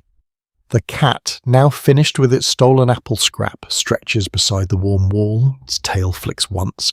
Perhaps it has opinions about pastry as well, but wisely keeps them private. The room smells different now. Bread remains the foundation, rich and grainy, but the apples have begun softening in the heat. Honey warms, spice blooms. The scent curls through the bakery and settles gently over everything, making even the ash smell less severe. It is the kind of aroma that makes people pretend not to notice they are noticing. The helper inhales. The older woman looks at him. He immediately becomes interested in the broom. In many medieval kitchens and bakehouses, smell carried information long before anyone tasted anything. A skilled worker could sense scorching fat, damp fuel, souring dough, or a loaf nearing readiness from changes in the air. Without modern timers, gauges, or glass oven doors, the nose was not decorative, it was equipment. You breathe in carefully, as if your own nose might become medieval through effort. Smoke, warm rain, honey, wet wool drying near the wall. A little sourness from rising dough, ash beneath the hearth tools, and behind it all, the clean cold smell that enters whenever the wind finds some crack around the door. The baker turns to a small shelf set into the wall. From it, he takes a short knife with a dark handle and a blade worn thin by sharpening. He uses it to mark the tops of several loaves waiting for the next bake. Not deeply. Just enough to guide how the crust will open. The movement is practical. Still, the old woman touches 2 fingers to the edge of the board afterward. Not quite a blessing. Not quite nothing. You notice. She notices you noticing. Old habit, she says. She sounds almost defensive.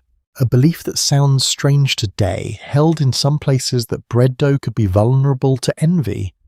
Ill wishes or wandering misfortune before it entered the oven. Marks, crosses, muttered words, or careful handling could protect the batch.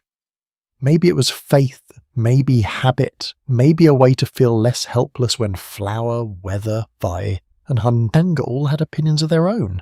You look at the marked dough, it does not appear worried, but then dough rarely shares its feelings. The helper leans closer and lowers his voice. She says bread knows who is angry. The older woman turns without looking. I say boys know how to talk too much. The helper straightens. The wood girl hides a smile. The baker keeps working, but his mouth twitches. The bakery has room for superstition, humour, and scolding, all tucked neatly between batches. Outside, the blizzard pounds the castle harder. A long gust rolls over the roof and down the walls, and for a moment the sound becomes deep enough to feel in your ribs. The door's iron latch trembles. The rolled cloth at the threshold shifts again. Meltwater darkens the floor around it. The man from the lower kitchen kneels and pushes the cloth back into place. Wind's turning, he says. The baker looks toward the oven swoop, then toward the shutter. Hope not, nobody explains. Nobody needs to. If the wind drives smoke the wrong way, the bakery can become miserable very quickly. You've already learned that smoke is part of the room's personality. It stains beams, flavours air, sharpens eyes, and reminds everyone that fire is never entirely obedient.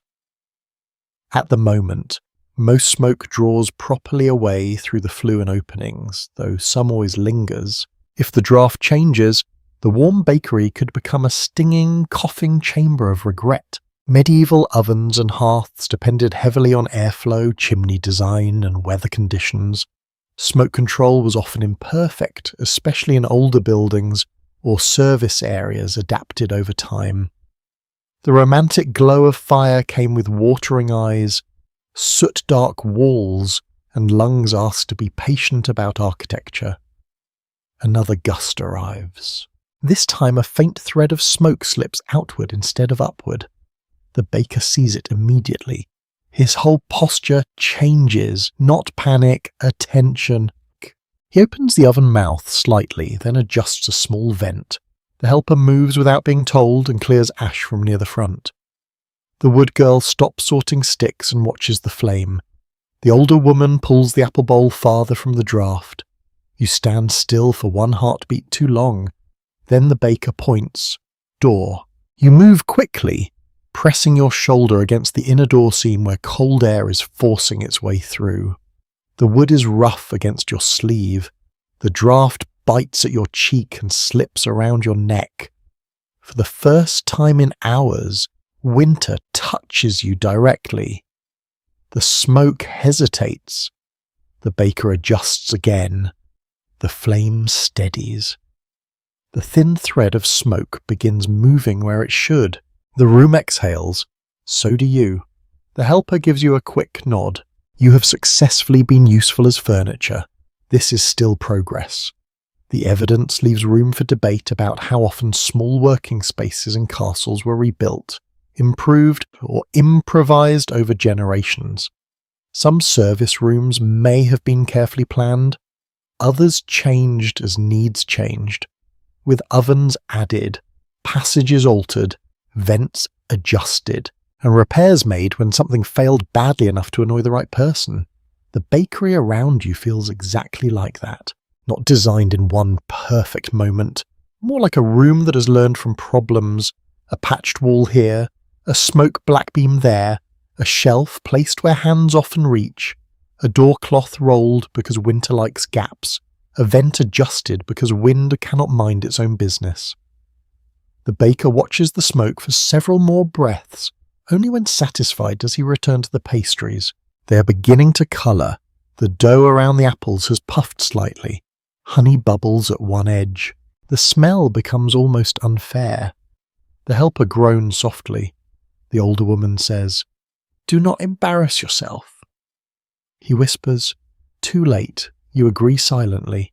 The baker uses the peel to turn the pastries. Careful not to spill their filling, his hands are steady. The firelight glows across the honeyed surface. For a moment they look like small captured pieces of summer, hiding inside a winter oven. The older woman begins clearing a separate board for them. Clean cloth, no ash, no crumbs. Food for the high table must arrive looking like it did not pass through a room full of tired people.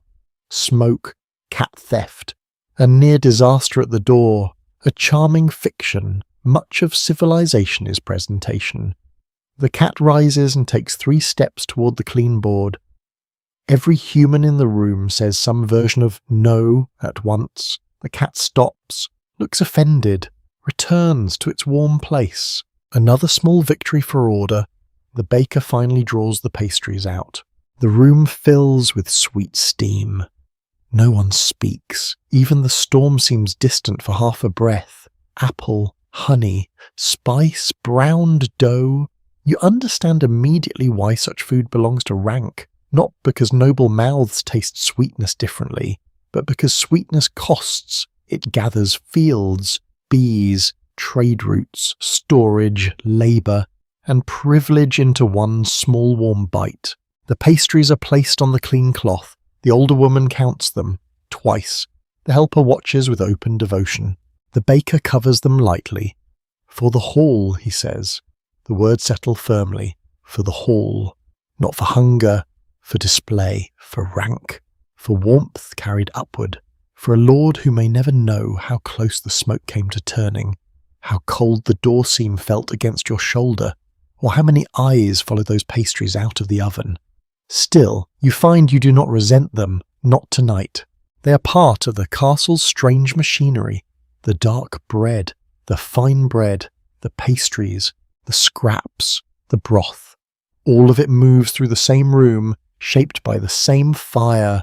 The storm beats against the walls again. The oven glows steady.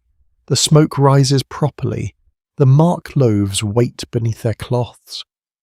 And in the warm, ash-scented heart of the bakery, old habits, small superstitions, and practical skill continue working together. Keeping misfortune at bay one careful batch at a time. The pastries are barely covered before a new problem arrives, as problems often do. The bakery door opens just enough for a face to appear through the crack. Snow swirls around the figure like white smoke. A servant you have not seen before leans inside, cheeks red from the cold. More wood! The words vanish into the warm air. The baker does not look up. Then fetch it. Store's nearly empty. That gets attention. The helper pauses. The older woman pauses. Even the cat opens one eye. The servant continues. Dry stack by the outer shed. The room grows quieter. Everyone knows exactly where that shed is. Outside, across the courtyard, beyond the warmth, beyond good decisions. The baker studies the oven, then the remaining wood, then the growing rows of dough. His expression suggests a man performing difficult mathematics involving fire and weather. We need it, he says. Nobody argues. That is the trouble with necessities. You cannot negotiate with them. The helper begins reaching for his cloak. The baker shakes his head. You stay. The helper looks disappointed, possibly because he wanted adventure, possibly because he hoped someone else would volunteer. The baker's gaze settles on you. Ah, there it is. The ancient tradition of becoming useful at exactly the wrong moment. A few minutes later, you stand near the door wrapping a wool cloak around yourself. The warmth you spent hours collecting immediately begins to flee. The bakery notices. The older woman hands you a pair of rough gloves. The wood girl offers a lantern. The servant who brought the message takes up a rope. The baker says only one thing: do not fall. Practical advice, difficult to criticize. The door opens. Winter enters like an invading army. Cold strikes your face. Your breath catches. The air itself feels different, sharper, harder, almost gelid. For a heartbeat, you can hardly believe this frozen world exists only a few feet beyond the bakery walls. Then you step outside. The courtyard has vanished. Not literally, but almost. Snow covers everything. The familiar shapes you glimpsed earlier have become strange rounded forms. Barrels resemble sleeping animals. Steps appear and disappear beneath drifts. The well sits beneath a white cap thick enough to hide its edges. Wind rushes across the open space, not constantly, in bursts. Each gust sends loose snow skimming across the ground like pale ghosts. The lantern flame trembles inside its horn enclosure. You lower your head and follow the servant. The bakery door closes behind you. Immediately the world becomes larger and lonelier. The warmth vanishes. The sounds vanish. No crackling fire, no laughter, no smell of bread, only wind, only snow, only darkness broken by scattered points of torchlight. Many castles depended heavily on outdoor movement, even during winter. Fuel, water, food supplies, livestock care, and countless daily tasks required people to cross exposed spaces regardless of weather. Medieval architecture offered protection, but not complete convenience. Someone always had to go outside. Tonight, that someone is you. Your boots crunch through fresh snow, then sink deeper. The drift reaches your ankles. In some places it climbs nearly to your knees. The servant walks ahead with practiced certainty.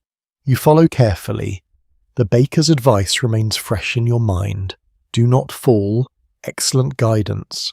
The wind chooses that moment to shove you sideways. You nearly discover the educational value of snow face first. Fortunately, a nearby wall interrupts your journey, and the servant glances back.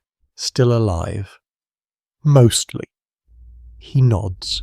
Apparently this qualifies as success. The castle walls rise around you, dark and immense against the swirling whiteness. Snow clings to every ledge and projection.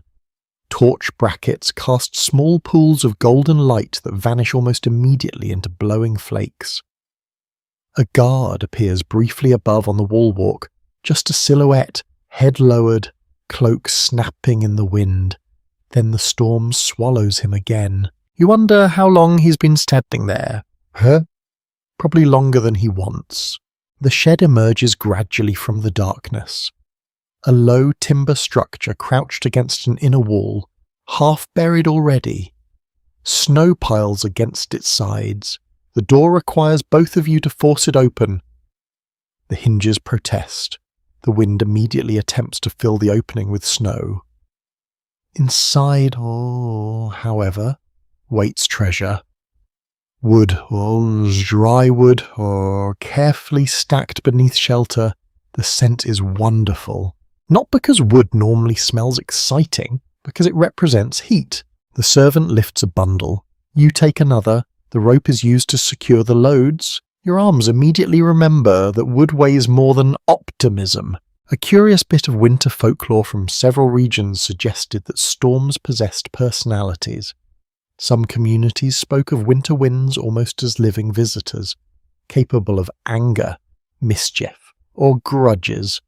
Modern meteorology may have replaced such explanations, but standing in a blizzard at midnight, it becomes surprisingly easy to understand why earlier generations sometimes imagined intention behind the weather. The wind certainly feels personal right now. It attacks from different directions. It finds every gap in your clothing. It steals warmth from fingers despite the gloves. The return journey begins slowly, very slowly. Each step requires effort, who shifts beneath your boots. The wood presses against your shoulder. The lantern swings. The courtyard seems larger than before. This is unfair. You are certain it was smaller on the way over. The servant says nothing. Save in breath, you copy him. The castle looms around you, a vast sleeping shape wrapped in winter. Most people inside remain unaware of this little expedition.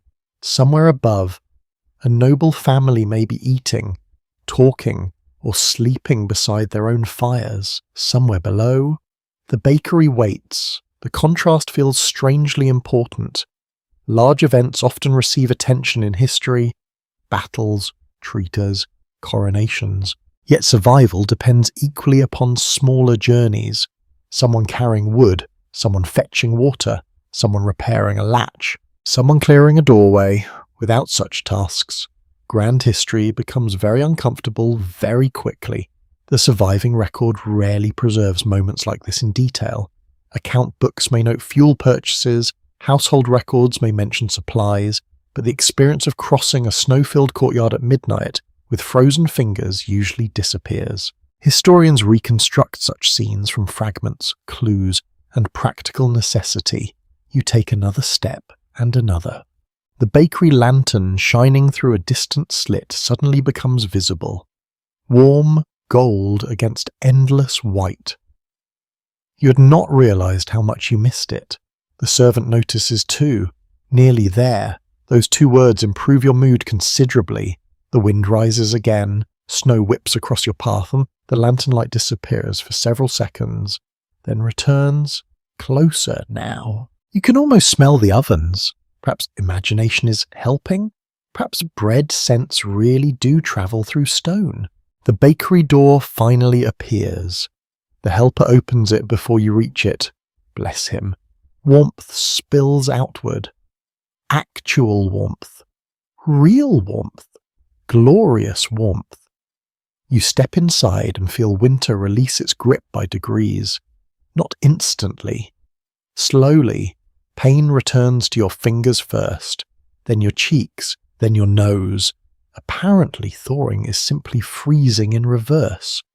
The wood girl laughs when she sees the snow covering your shoulders. The older woman takes the lantern. The helper grabs part of the load. The baker looks once towards the wood, then nods. Approval. No speech, no ceremony, just approval. The best kind. The fresh fuel is stacked near the ovens. The room immediately feels safer. Not warmer yet, but safer. The fire has a future again. The bakery resumes its rhythm. The helper returns to dough. The older woman checks cooling loaves. The wood girl feeds the fire. The servant who accompanied you accepts a cup of warm ale. You stand near the oven and let heat sink back into your bones. Outside, the storm still rules the courtyard.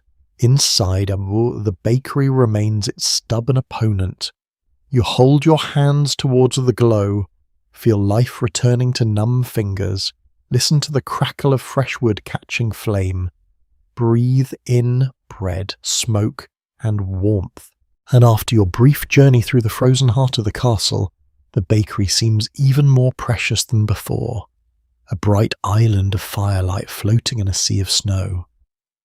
The warmth returns slowly. That is the first thing you notice. Stories often describe cold dramatically. One blast of winter, one heroic return to shelter, and suddenly everything is fine. Real cold is less theatrical. It leaves traces behind. Your fingers sting as feeling returns. Your cheeks burn. The tip of your nose seems personally offended by the entire experience. You stand near the ovens and hold your hands out. The heat reaches your skin. Then your muscles. Then, eventually, something deeper. The helper hands you a cup without being asked. Warm ale again. You are beginning to suspect this is medieval medicine. Cold warm ale, tired warm ale, existential uncertainty. Probably warm ale. The older woman notices your expression. Don't drink it too fast. Sound advice on, you take a careful sip. The liquid is simple, but it carries warmth through your chest like a small travelling fire around you. The bakery has continued working during your absence. New loaves rest on cooling boards. Fresh dough waits beneath cloth. The pastries for the hall have disappeared, carried upward into another world of tapestries, candles, polished tableware, and people who likely never wrestled firewood through a blizzard tonight. The helper sees you looking. Gone, you nod. Gone indeed. The room feels slightly emptier without them. The baker, however, seems relieved. Special items are finished. Ordinary bread remains. Ordinary bread is predictable. Predictable is comforting. You move back toward the main work table where another batch of dough waits. The surface beneath the cloth rises gently like a sleeping chest. The warmth from the ovens has done its work well. The dough is ready. The baker uncovers it. Steam and scent drift upward, not dramatic, just pleasant. The familiar smell of grain transformed by time. Across much of medieval Europe, baking occupied an enormous share of daily food preparation, while meat, vegetables, dairy products, and other foods varied widely according to wealth and region. Bread remained central to life for many people. Entire routines, labour systems, and household schedules developed around its production. Tonight you understand why the bakery never truly stops. The rhythm only changes. The baker begins dividing the dough into smaller portions. His knife moves quickly, cut, turn, cut again, so each piece joins the growing line. You help dustboards with flour. The work feels easier now. Not because it has become simpler, because your body understands it better. Your hands know where the flour is stored. Your feet know which floorboards creak. Your eyes know where the baker prefers things placed. Without noticing, you have become the part of the system. The wood girl drops another armful of fuel near the ovens. Fresh logs crack softly as they warm. Tiny pockets of moisture hidden inside them release with faint pops. The sound joins the larger music of the bakery. Crackling wood, scraping peels, soft conversation, wind beyond the walls. A castle contains many sounds. This may be the most comforting collection of them. The cat awakens and stretches again. Apparently sleeping is exhausting work. It wanders toward the work table. The baker points. The cat changes direction. You are increasingly impressed by how often this negotiation occurs. One old tale told in some communities claimed that bakery cats could sense approaching weather changes before humans noticed them. Whether any cat actually possessed meteorological abilities remains doubtful. Still, people have always watched animals closely during storms, looking for clues about what might come next. This particular cat seems mainly interested in opportunities for theft. The helper scratches its ears anyway. The older woman pretends not to see. You continue flouring boards. The dough is shaped, rounded, covered, set aside. The cycle continues. There is something deeply calming about repetitive work when the outcome matters. Every movement contributes to something useful. Every task leads naturally to the next. No complicated strategy, no grand speeches. Just flour becoming bread. A sudden knock interrupts the rhythm. 3 quick taps. The helper opens the door. Only slightly this time. Everyone learned from earlier. A burst of cold enters anyway. With it comes another servant carrying a covered basket. Unlike the previous visitor, this one looks delighted, not warm, not comfortable, delighted, an unusual combination. "What happened?" asks the wood girl. The servant grins. The steward slipped. Immediate interest fills the room.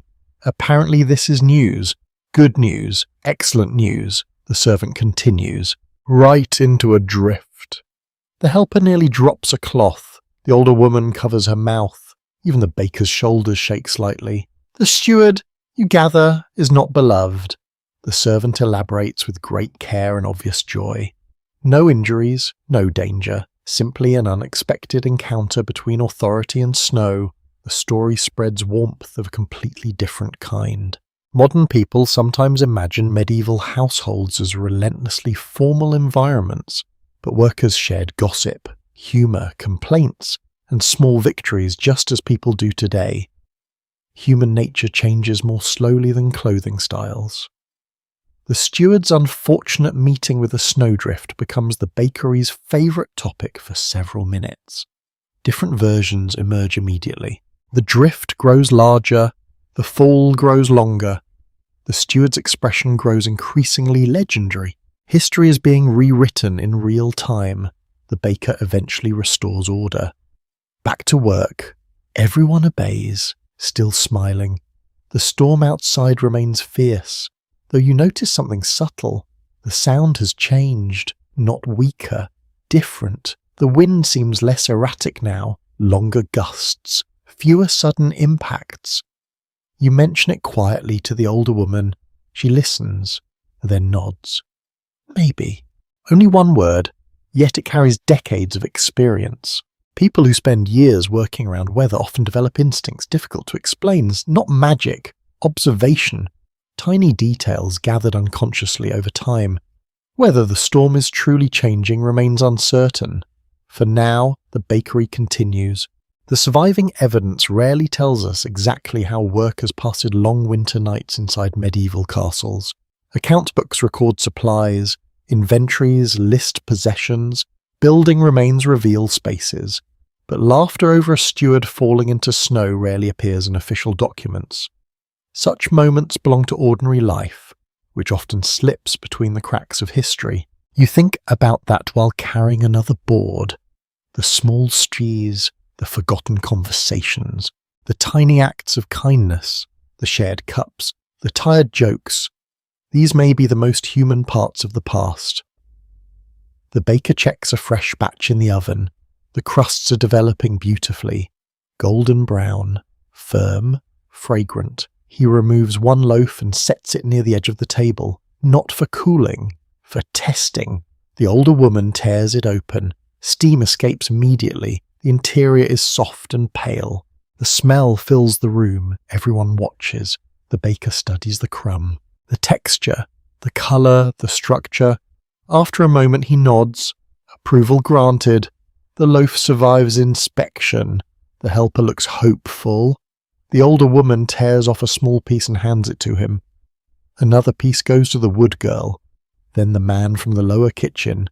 Then, surprisingly, one to you. The bread is almost too hot to hold. You break it open. Steam rises into the warm air. The interior glows softly in the firelight, fresh, tender, alive with heat. You take a bite. For a moment, nothing else matters. Not the storm, not the cold, not the hierarchy of hall bread and servant bread. Just bread, fresh from the oven, shared among tired people. The baker watches everyone chewing. A tiny smile appears, gone almost immediately, but real. Outside, snow still piles against the castle walls. Inside, the bakery remains bright. The fire burns steadily. The dough rises patiently. The steward's dignity remains buried somewhere in a snowdrift, and while another batch of bread begins its journey toward the ovens, you settle once more into the warm, flower-dusted heart of the castle, grateful to be indoors while winter spends itself against stone. The taste of fresh bread still lingers on your tongue when another covered bowl appears on the table. For a moment, you think it must be more dough. Everything in this room eventually becomes dough, touches dough, carries dough, or is judged by its relationship to dough. But the older woman lifts the cloth, and the scent that rises is different. Butter, or something close to butter, rich, pale, and slightly sharp from storage. The helper notices at once. His entire face changes. "Don't," the older woman says. "I didn't move." "You thought about moving." He accepts this accusation as fair. The baker wipes his hands, then reaches for a smaller sack of flour kept apart from the others. You have seen it sitting on the shelf, tied carefully and touched rarely. Now it is opened with the quiet seriousness usually reserved for locked chests, legal disputes, and people who claim they only want one bite of dessert. The flour inside is finer, lighter, softer between the fingers. Not the rougher mill used for ordinary loaves. This is flour meant for a different purpose. The high table, once again, is reaching its invisible hand into the bakery. Tonight, the Lord's household expects something beyond bread. Perhaps the storm has trapped guests inside. Perhaps the steward, recently defeated by a snowdrift and therefore in need of dignity, has demanded the meal continue properly.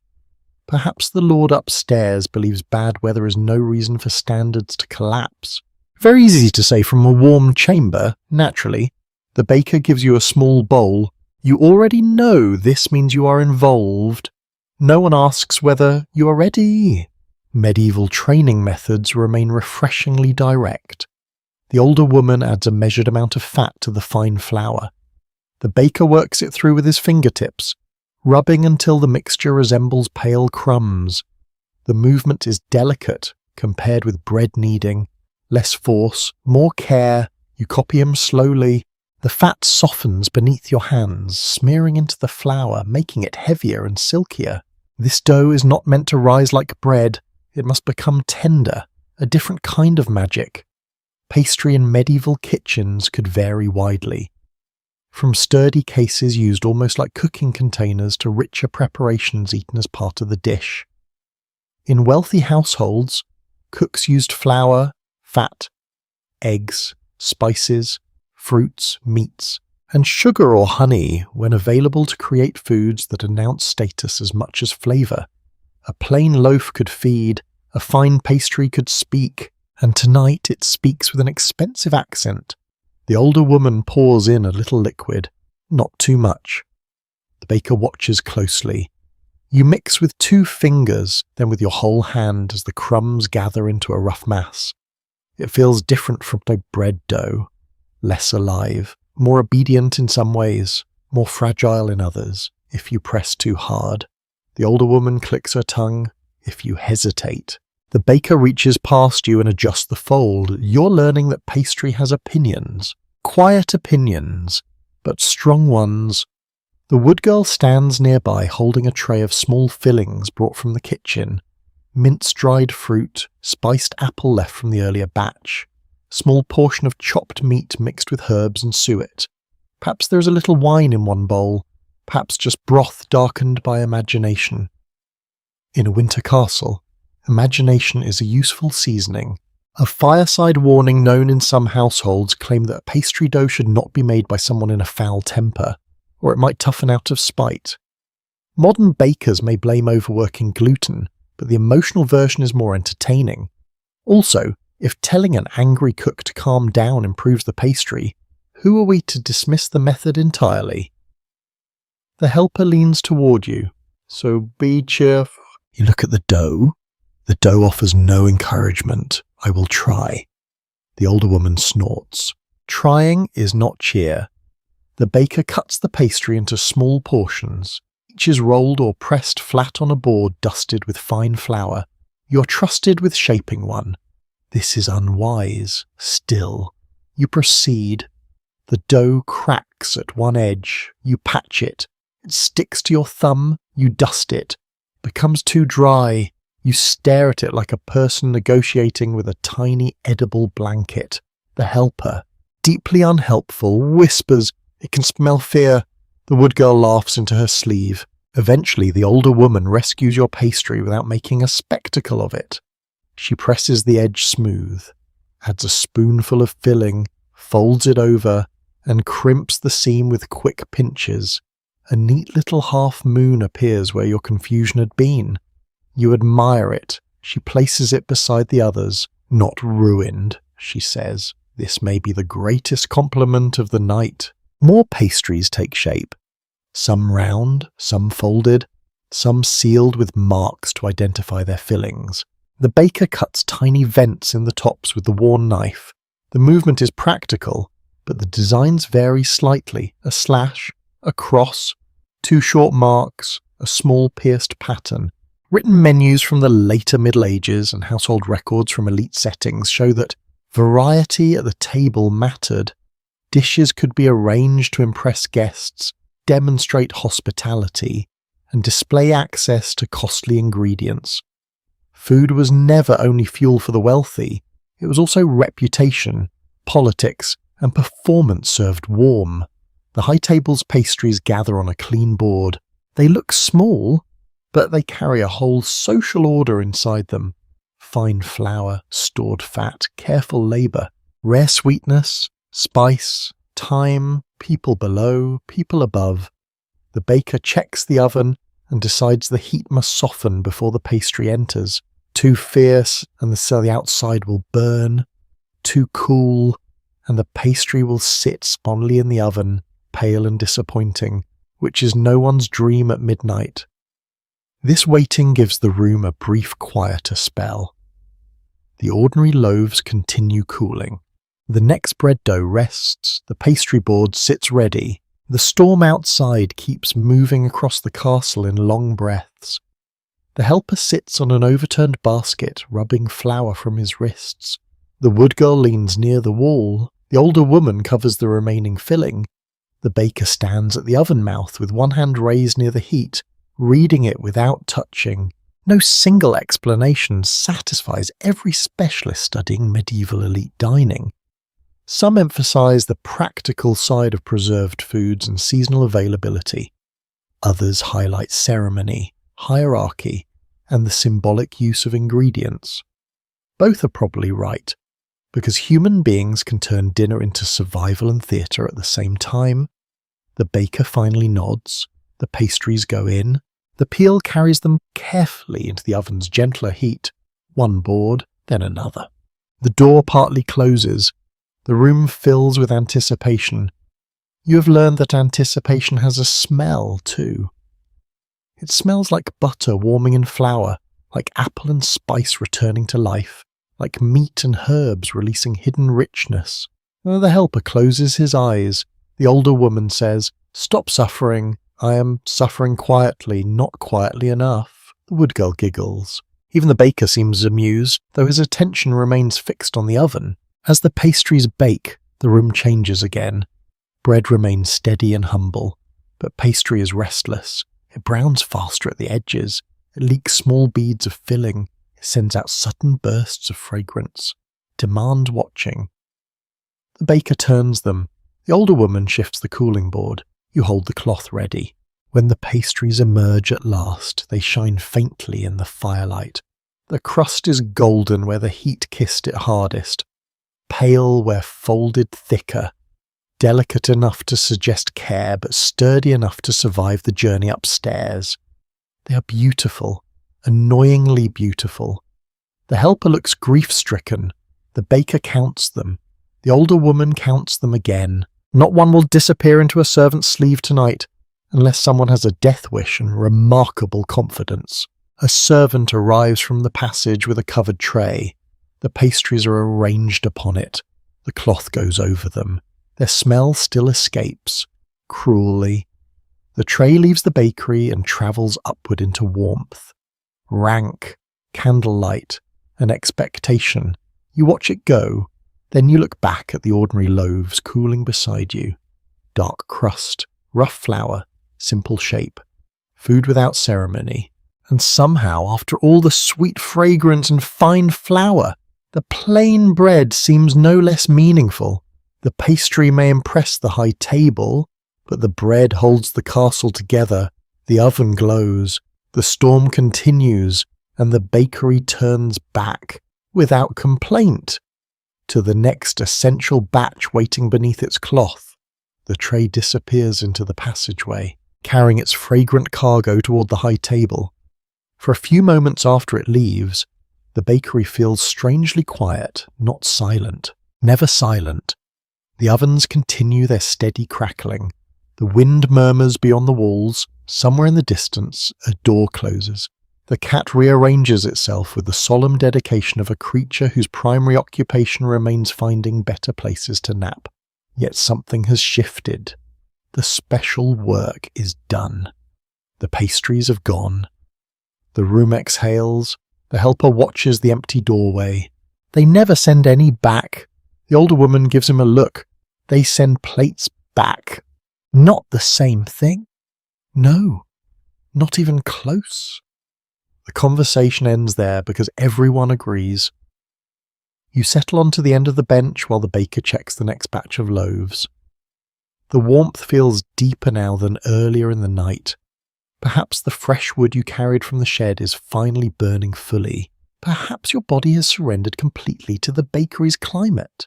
Either way, the cold journey across the courtyard already feels like something that happened to another person. Your gloves hang near the ovens drying. Tiny wisps of steam still rise from them. The wood girl notices.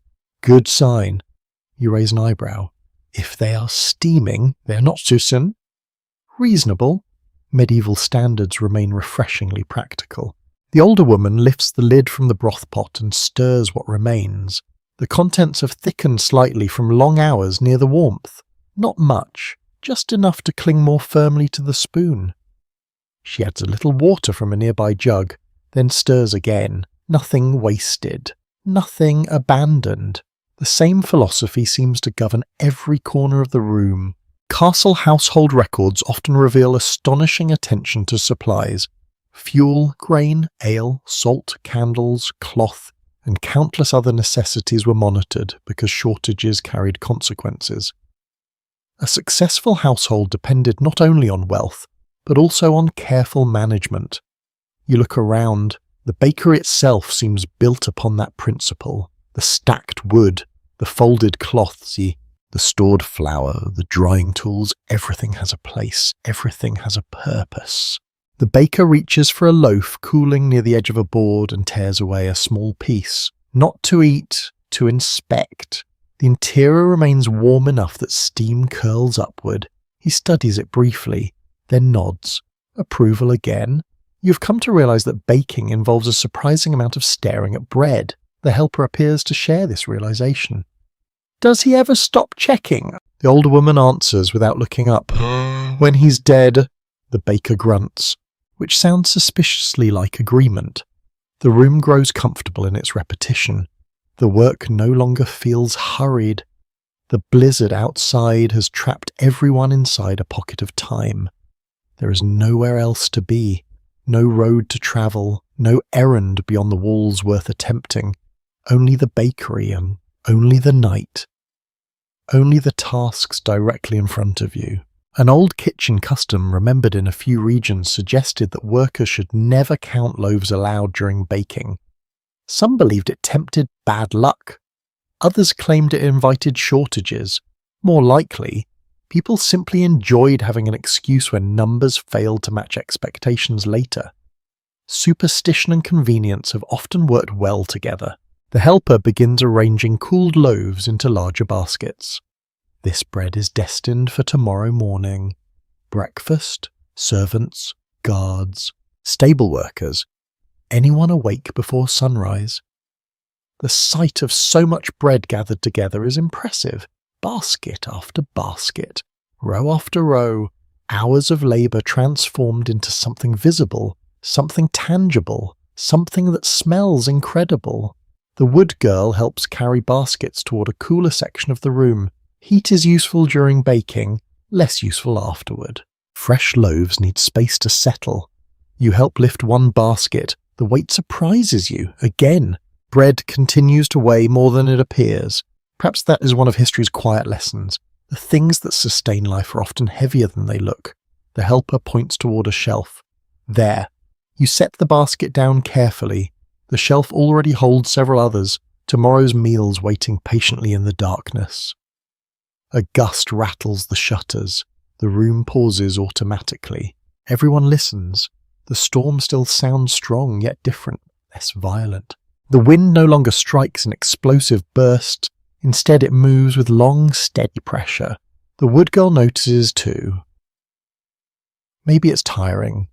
The helper nods solemnly. Good. The baker says nothing. He remains wisely unwilling to declare victory over weather. Many people throughout history learned caution when predicting winter conditions. A storm that seems finished can return unexpectedly. A calm sky can produce snow by morning. Experience teaches humility.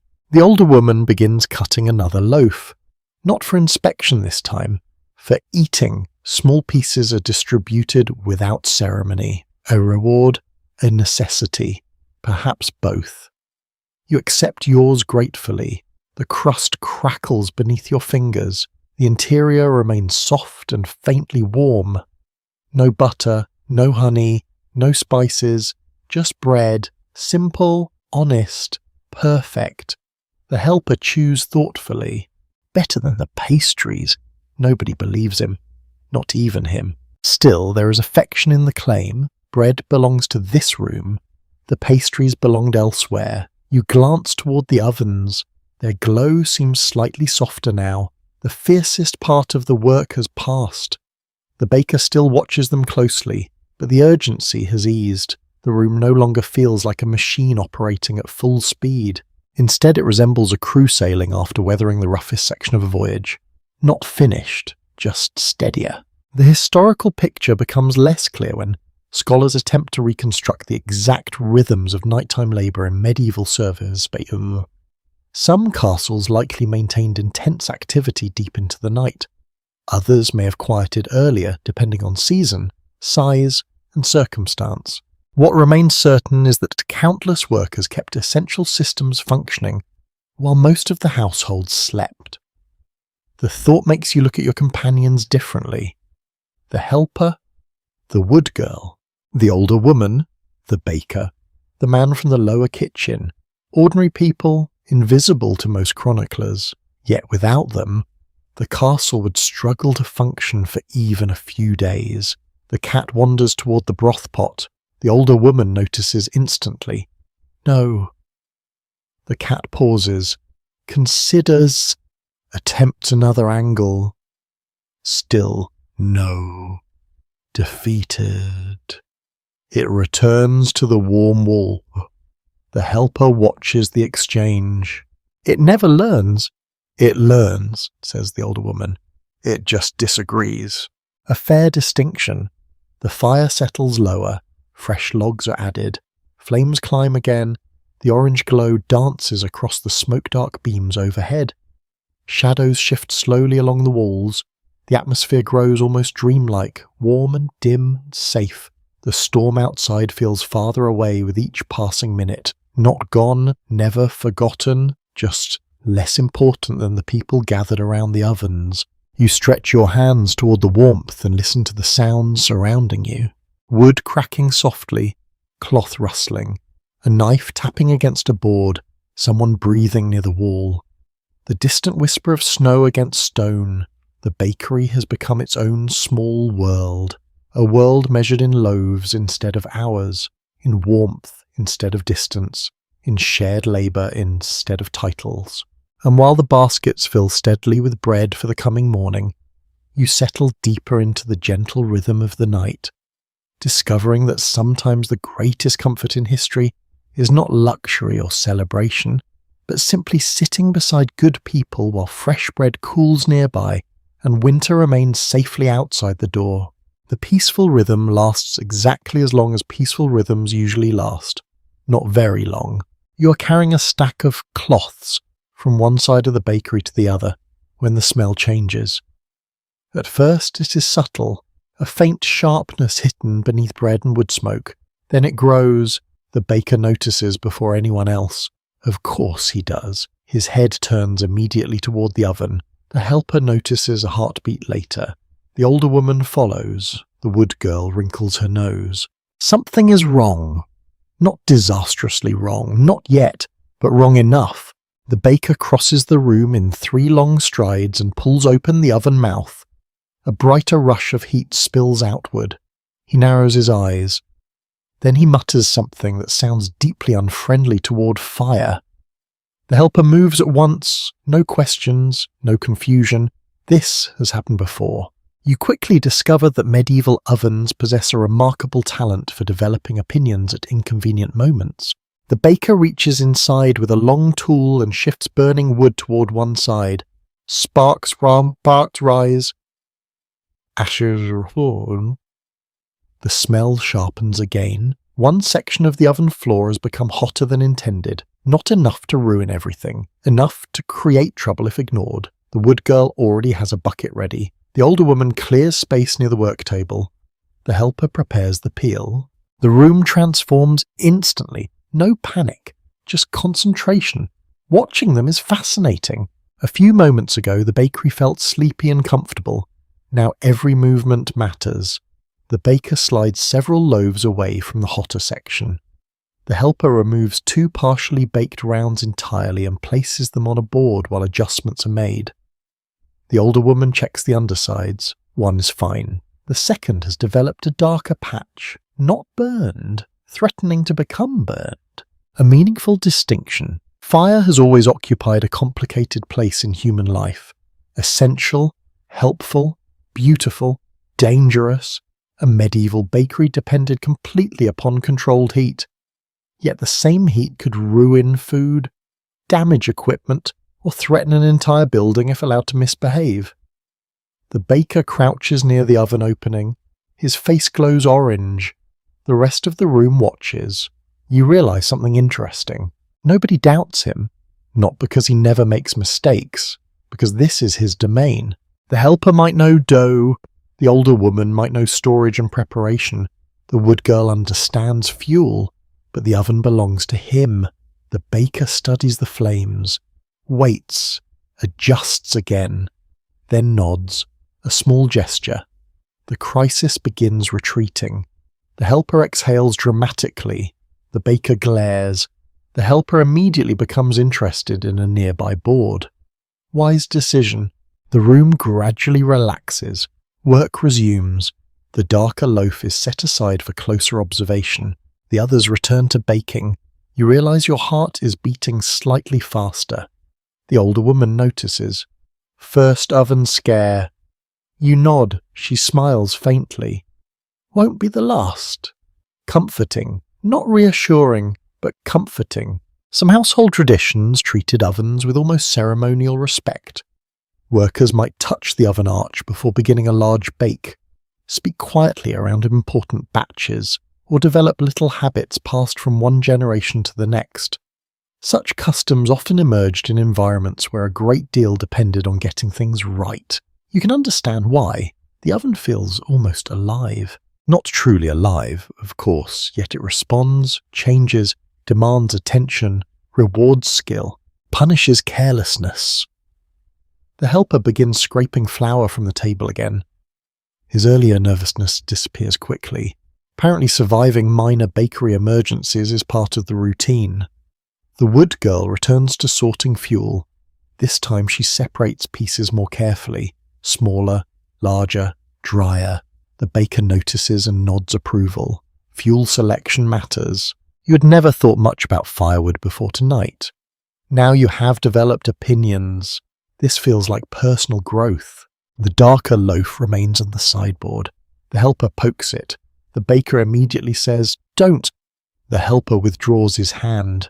The loaf appears pleased with this outcome. The older woman eventually cuts into it. Everyone watches. The interior looks fine. The crust is slightly darker than intended. Nothing more. The room relaxes completely.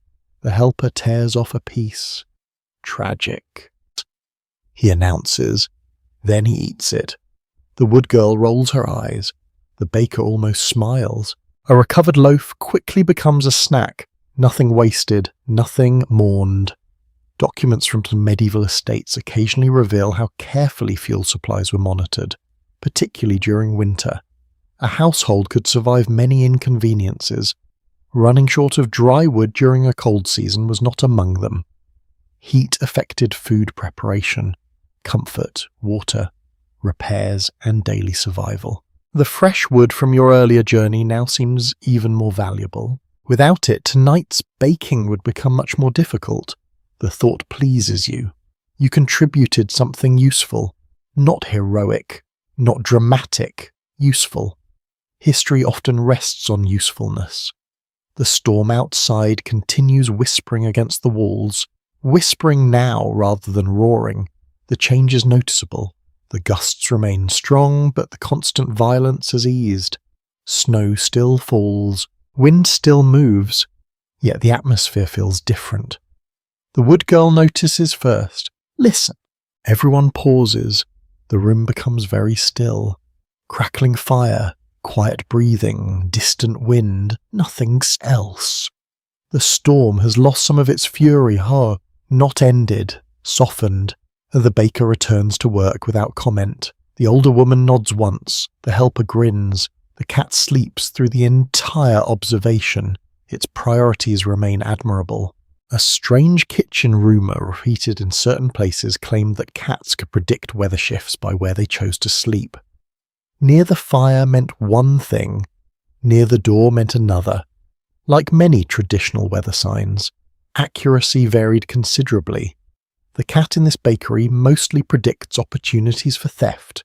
You carry another basket toward the storage shelf. The room feels calmer than it has in hours, not because everything's finished, far from it, because the danger has passed. The oven behaves again. The bread is safe, the fire is steady. Human beings are remarkably good at relaxing once a problem becomes someone else's memory. The helper joins you near the shelf. Thought he'd throw something. The baker. He nods. He threw a spoon once. The older woman hears this. Deserved. The helper looks offended. You don't even know who... I know enough. The conversation somehow resolves itself without further explanation. You suspect many stories live inside that single exchange. The bakery continues preparing for dawn. More loaves cool. More boards are stacked. Tools are cleaned. Cloths are folded. The work is shifting gradually from creation toward readiness. The castle above remains mostly unseen, but you can feel morning approaching somewhere beyond the darkness. Not soon, not yet. Just eventually. The baker checks the final major batch. Satisfied. The helper sweeps. The wood girl organizes fuel for later. The older woman counts baskets. You help where needed. The room glows warmly around you. A few hours ago, the bakery felt mysterious. Now it feels familiar. You know its sounds, its smells, its people, its moods. You know the place where the floor becomes slippery, the shelf where fine flour waits, the corner claimed by the cat, the bench where tired workers sit, the oven that occasionally develops strong opinions. Outside, snow continues falling over towers and walls. Inside, the fire burns steadily once more, and as the bakery settles after its brief struggle with heat and smoke, you discover that competence has its own kind of comfort. The quiet reassurance that comes from watching experienced hands guide a difficult night safely onward. The oven settles after its little rebellion, and the bakery begins to move toward dawn, not quickly. Dawn is still hidden somewhere beyond walls, clouds, and blowing snow, but the room feels different so. The deepest part of the night has passed. You can sense it in the way people stand. The helper no longer moves with the frantic alertness of midnight, but with the stubborn steadiness of someone who has decided to survive until morning out of pure spite. The wood girl rubs her eyes when she thinks nobody is looking.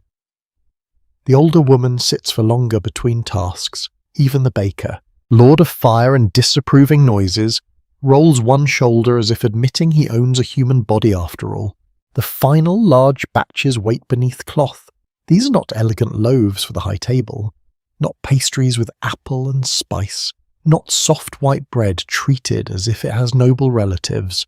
This is dawn bread, bread for people who will wake cold, bread for servants before work, bread for guards coming down from the walls, bread for grooms going out to horses, bread for scullions, carriers, sweepers, stable boys, sleepy pages, kitchen hands, and everyone else who will begin the day before anyone upstairs has fully decided to be conscious. You help uncover the first board. The dough has risen well. Its surface is dimpled in places, soft and ready, faintly trembling when the board shifts. The baker presses it once, almost gently. His finger leaves a mark that slowly begins to fill. He nods. The helper yawns and tries to hide it. The older woman sees. Open your mouth that wide near the dough and it'll think you mean to eat it raw. The helper closes his mouth. The wood girl smiles without lifting her head. You dust the work table with flour, spreading it lightly. Careful now not to overdo it. Hours ago, flour fell from your fingers like indoor snow. Now it falls with purpose. You know the right motion. You know how much is enough. You are not masterful, but you are no longer a danger to the table. This, too, is progress. The baker begins dividing the dough. His knife moves through it with quiet confidence. You shape what you are given, folding and turning, tucking the lower edge under with your palms. The loaf that forms beneath your hands is plain, a little uneven, but respectable. The helper glances at it and gives a small nod. No jokes. That is how tired everyone is. Or perhaps the loaf is truly acceptable. You choose the kinder interpretation. The older woman watches your hands. Better than before, she says. Was before very bad? She looks at you with grave honesty. Yes, fair. A basket of cooled loaves is carried toward the storage shelf. Another is covered for delivery soon after first light. The counting begins, but not allowed in a neat formal way. The older woman touches each basket, each row, each cloth, lips moving slightly, whether she is counting, praying, or arguing silently with household needs is difficult to tell. Written accounts from great households sometimes turn bread into numbers. So many loaves issued, so much grain used, so much flour owed. Yet standing here, you understand what those numbers hide. They hide sore wrists, smoke in the eyes, choices about heat, laughter about cats, and the long wait for dough to rise while a storm pushes against the walls. The baker checks the oven floor again. This time he lets you watch more closely. He holds his palm near the mouth, not inside it, never foolishly inside it, and waits. His face changes slightly as he feels the heat. Then he tosses a little flour onto the oven floor. It darkens quickly, but does not vanish into smoke at once. Good, he says, a whole lesson inside one word. The helper sweeps the oven floor after the embers are drawn aside. A damp swab hisses across hot stone. Steam rises, white and brief. The smell is sharp, clean, almost mineral, cutting through the heavier bread scent. You stand ready with a board. The first dawn loaves go in, one after another. The peel slides forward, a practiced jerk. The dough leaves wood and meat stone. The baker adjusts spacing with tiny movements of the peel, making room where there seems to be none. The oven mouth glows around his arms. Sweat shines near his temple. The room brightens with each opening. The wood girl stands near the fuel stack. She is quiet now, not unhappy, just tired. She notices you looking and says, "By sunrise, I'll hate bread again. Again. I liked it for a moment earlier." The helper says, "That was weakness." She nods solemnly. It passed. The older woman tears a strip from a leftover crust and hands it to both of them. Apparently, hatred of bread does not prevent eating bread. A sensible medieval compromise. Near the warm wall, the cat sleeps curled into itself. Its paw twitches once, perhaps dreaming of cheese, apples, or overthrowing household order. The older woman sees it and murmurs that her mother always said a cat who sleeps through bad weather means the worst has passed. Then she adds that her mother also believed a dropped spoon could predict visitors, and that was wrong more often than right. Nobody argues. That is the beauty of old sayings. They do not require full belief to survive. The air near the shutter feels less violent now. The wind still moves outside, but it no longer slams into the room's edges with the same force. Snow continues brushing the wood, softer than before. The storm has not ended, but it has grown tired. Or perhaps the castle has simply become better at ignoring it. The baker keeps his attention on the oven. The final bread matters. Tired hands make mistakes, weakening fires deceive. Dough near dawn can suffer from impatience, and impatience ruins more than sleep. You feel that temptation yourself, to hurry, to finish, to sit down properly, to close your eyes for just a little while beside the warm wall. But the bakery does not allow collapse yet. There are loaves to turn, baskets to ready, boards to clean, ash to move, cloths to fold, a day to feed. Some castles must have organised this work with strict offices and written expectations. Others likely adapted from night to night, using whoever could carry, stir, lift, sweep, or stay awake. The traces left behind are uneven. A line of ink may say bread was baked, but it never tells you who nearly fell asleep standing up while waiting for the last batch. The helper nearly proves this point. His head dips once. The wood girl nudges him. He straightens immediately. "I was thinking, no, I was about sleep." He considers. Yes. The older woman allows herself a quiet laugh. The baker opens the oven. The dawn loaves have begun to rise in heat. Their surfaces stretch and firm. Small splits open along the marks. Pale dough shifts toward gold. The smell changes from flour and sourness into warmth and crust. Even after hours in the bakery, the transformation still feels miraculous. Not loud, not flashy, just a plain miracle repeated so often people call it work. You help turn the loaves carefully. The baker trusts you with the edge row, not the center. Let us not become arrogant. The peel feels awkward at first, but your hands remember enough. Slide beneath, lift slightly, shift, set down. The loaf moves without tearing. You release a breath you did not realize you were holding. The baker says nothing, but he does not correct you. A tremendous victory. The final basket is prepared with a rough cloth. The older woman smooths it flat. The helper stacks cooled loaves nearby. The wood girl adds one more piece of fuel to keep the heat steady. The room glows low and amber. Somewhere above, a faint sound travels through the castle. A footstep, then another, a door opening. The first signs of the waking household. The bakery hears them before anyone arrives. The baker turns the last loaves. The older woman stands straighter. The helper rubs his face with both hands. You look toward the door, remembering the storm, the courtyard, the warm bread, the hall pastries, the smoke, the cat, the steward in the snowdrift, and there's just strange comfort of work done through darkness. Dawn is coming, and the bread is nearly ready. The first signs of morning arrive long before the sun. No golden light pours through the shutters. No dramatic beam slips across the floor. No rooster announces the triumph of another day. Instead, the castle begins waking through sound. A door, somewhere above, footsteps crossing a passage, the distant scrape of something heavy being moved. The bakery notices every one of them. The helper hears it first. They're up. The baker does not answer. He is drawing the final dawn loaves from the oven. One after another they emerge into the warm room, their crusts browned and firm, their surfaces dusted with flour that survived the bake. Steam rises into the air. The scent is magnificent. Fresh bread has a way of making every room feel slightly more hopeful.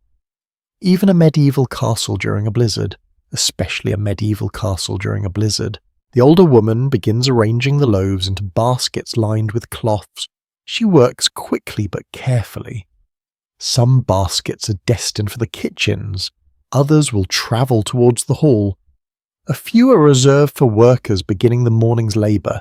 You help where you can, lift, carry, arrange, cover. The motions feel almost automatic now.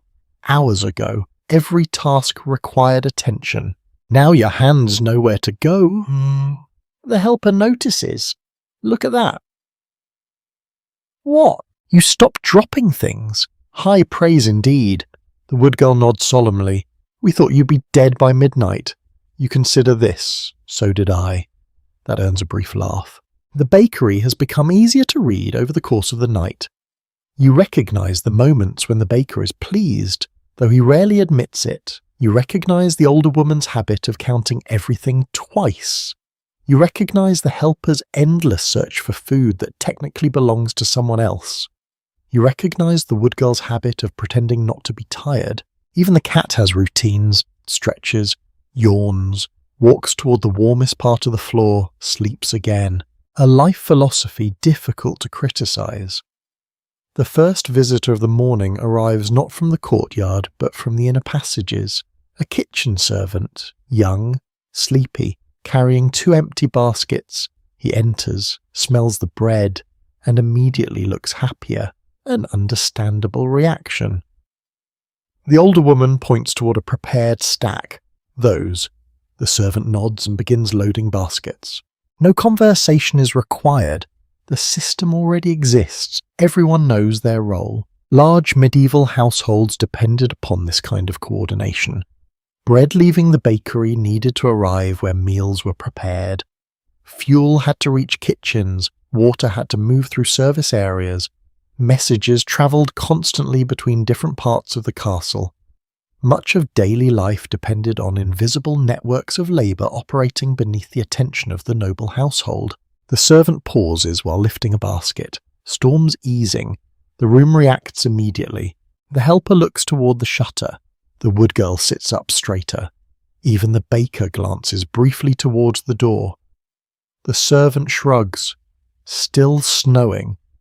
"Of course," says the older woman, "but not as bad. Interesting. The possibility hangs in the room. Not freedom, not sunshine, just less suffering. A surprisingly attractive idea." The servant departs with his baskets. The bakery returns to work, yet the knowledge remains. The storm is weakening. You find yourself wondering what the courtyard looks like now. How deep the drifts have become, how much digging will be needed, how many doors must be cleared. The helper seems to be thinking similar thoughts. Poor steward. The wood girl laughs. Apparently the snowdrift incident continues to improve with age. The baker finally allows himself a small smile. A dangerous precedent. The older woman notices immediately. "Careful," the baker raises an eyebrow. "You'll become cheerful." The smile disappears. Balance restored. The room settles into comfortable work. Loaves continue cooling. Baskets continue filling. Tools are cleaned and stacked. A knife is wiped and returned to its shelf. A board is scraped smooth. Ash is collected into a bucket. Every task feels like closing a chapter. One old saying repeated in some households claimed that a clean bakehouse brought good fortune to the next batch. Whether anyone truly believed fortune cared about swept floors is another matter. Clean workspaces simply make tomorrow easier, which may be the most magical outcome available. You help scrub one of the mixing bowls.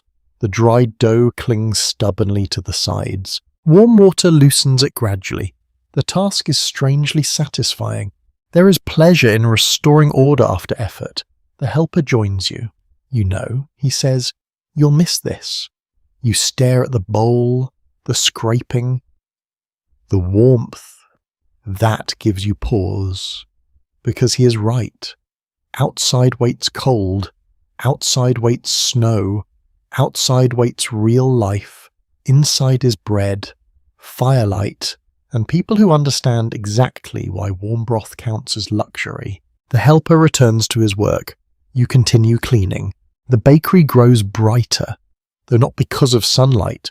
More lamps have been lit in nearby passages. Light spills beneath doorways. Voices drift through the stone corridors. The castle is waking in earnest now. The first guard arrives shortly afterward. Not the same one from earlier. This man looks exhausted. Snow still clings to his cloak. His beard carries traces of frost. He accepts a loaf and a cup of warm ale with the gratitude of someone who has spent hours arguing with winter. "No stars all night," he says. The baker nods. The guard tears into the bread immediately. Fresh bread transforms his expression. Human beings have been vulnerable to this effect for centuries.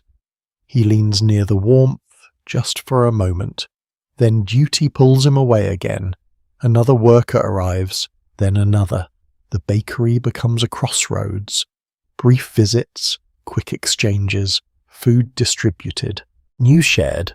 A stable hand reports deep snow near the lower yard. A kitchen boy complains about frozen water buckets. Someone mentions a blocked passage near the storage rooms. The castle is beginning its day.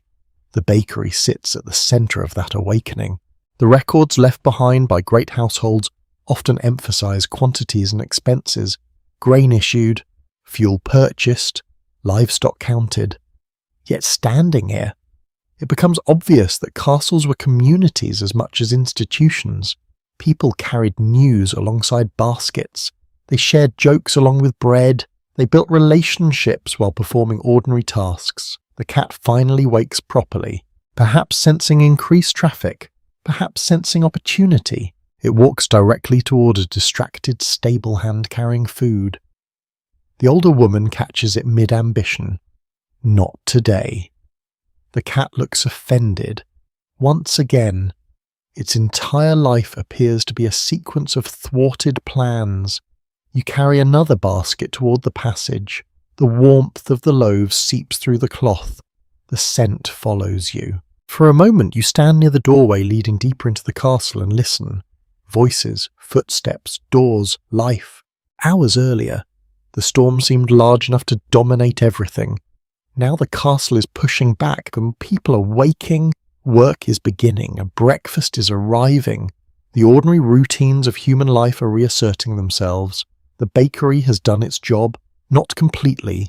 There will always be more bread, more fuel, more dough, more work. But the night has been won. The final baskets stand ready. The ovens glow lower. The worst of the storm appears to be passing, and as workers begin carrying warm loaves through the waking castle, you realize that dawn is no longer approaching. Dawn has arrived. Dawn arrives without ceremony.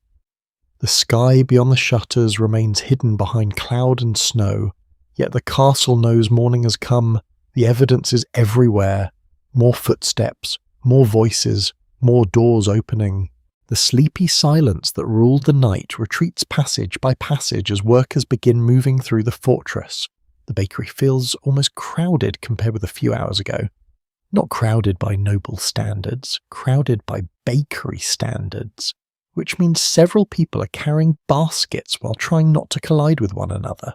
The helper narrowly avoids disaster when a kitchen boy appears around a corner carrying empty bowls. Both stop, both glare, both continue walking. A successful medieval traffic negotiation. You stand near the oven, helping arrange the last of the morning loaves. The heat remains pleasant, though gentler now. The great rush of baking has passed. The ovens glow steadily rather than fiercely. Their work is no longer urgent. The baker seems calmer too, not cheerful. Let us not become unrealistic. But calmer. His shoulders are lower. His movements slower. The difficult part of the night is behind him. The older woman is already thinking ahead. You can tell. She inventories cloths, checks flour supplies, counts baskets, straightens shelves. The night may be ending, but tomorrow has already begun forming in her mind. Some people possess that gift, or curse. The wood girl returns from a quick trip into the passage and brushes snow from her sleeve, still coming down. The helper groans dramatically. No sunshine, cruel. The wood girl nods, very. The bakery collectively accepts this disappointment. A large, fortified household rarely paused simply because weather remained unpleasant. Animals still required feeding. Fires still required fuel. Water still needed carrying. Winter could slow routines, but rarely stopped them altogether. The castle beyond these walls is already proving the point. Another servant arrives for bread, then a groom, then a young page who looks as though he was pulled from sleep moments ago and remains unconvinced by the entire concept of mourning. The older woman hands him a loaf. He brightens immediately. Bread continues performing miracles. You carry a basket toward the passage entrance. This time, instead of handing it off immediately, the helper gestures for you to follow. Come see, the baker hears, says nothing, which apparently means yes. You leave the bakery together, only briefly. The warmth fades behind you as you step into a stone corridor illuminated by narrow windows and scattered lamps. The air here feels cooler, carrying traces of smoke, damp wool, and morning activity. Voices echo from distant rooms. The castle is waking. You pass servants carrying buckets, a pair of kitchen workers transporting vegetables, a sleepy-looking guard heading towards breakfast. The entire structure feels different from the silent fortress of midnight. Alive, functional, busy. At the end of the corridor, the helper opens a narrow exterior door. Cold air immediately enters, not violently, not like before, different. You step outside. The storm has indeed weakened, snow still falls, but gently. The furious wind has faded to an occasional push rather than a constant attack. The courtyard looks transformed, white, brilliantly white, even beneath the heavy clouds. The snow reflects enough light to brighten everything. Drifts lean against walls and steps.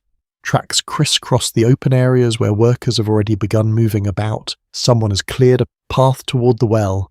Another path leads toward the stables. The world seems quieter, almost peaceful. It is difficult to believe this same courtyard felt hostile only hours ago. The helper points toward a mound of snow near one wall. The steward, you stare. The drift. Ah, apparently this is the famous location. The helper looks deeply satisfied. You suspect this story will survive for years, perhaps decades. A surprisingly large amount of human memory appears devoted to remembering when authority figures slip. The two of you stand there for a moment. Cold air touches your face, fresh snow settles on your sleeve. The castle rises around you, its towers softened by white accumulation. Smoke curls from chimneys. A few figures move across the yard carrying tools and supplies. Winter remains, but it feels manageable now. The helper notices you looking toward the walls. Different in daylight, he is right. The night transformed everything into mystery. Morning reveals practical details. The cleared paths, the stacked firewood, the snow-covered carts, the workers already digging out blocked areas. History often feels similar. From a distance, castles appear grand and dramatic. Up close, they reveal ordinary labour. Someone must clear a snow, someone must carry bread, someone must repair gates, sweep floors, and keep fires burning. You return to the bakery after only a few minutes. The warmth welcomes you back immediately. The contrast remains remarkable. Outside is winter, inside is bread. The wood girl laughs when she sees the snow on your shoulders. You missed it very much. Liar. Fair. The bakery smells wonderful, even after hours. The scent remains comforting.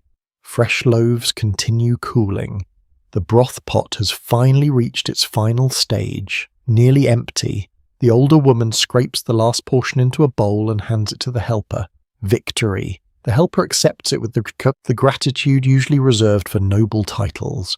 The baker begins cleaning tools. A significant event. Watching him put equipment away feels almost ceremonial. The long peels return to their places. The iron tools are checked and stacked. Ash is removed from around the oven mouth. The work of the night is becoming memory.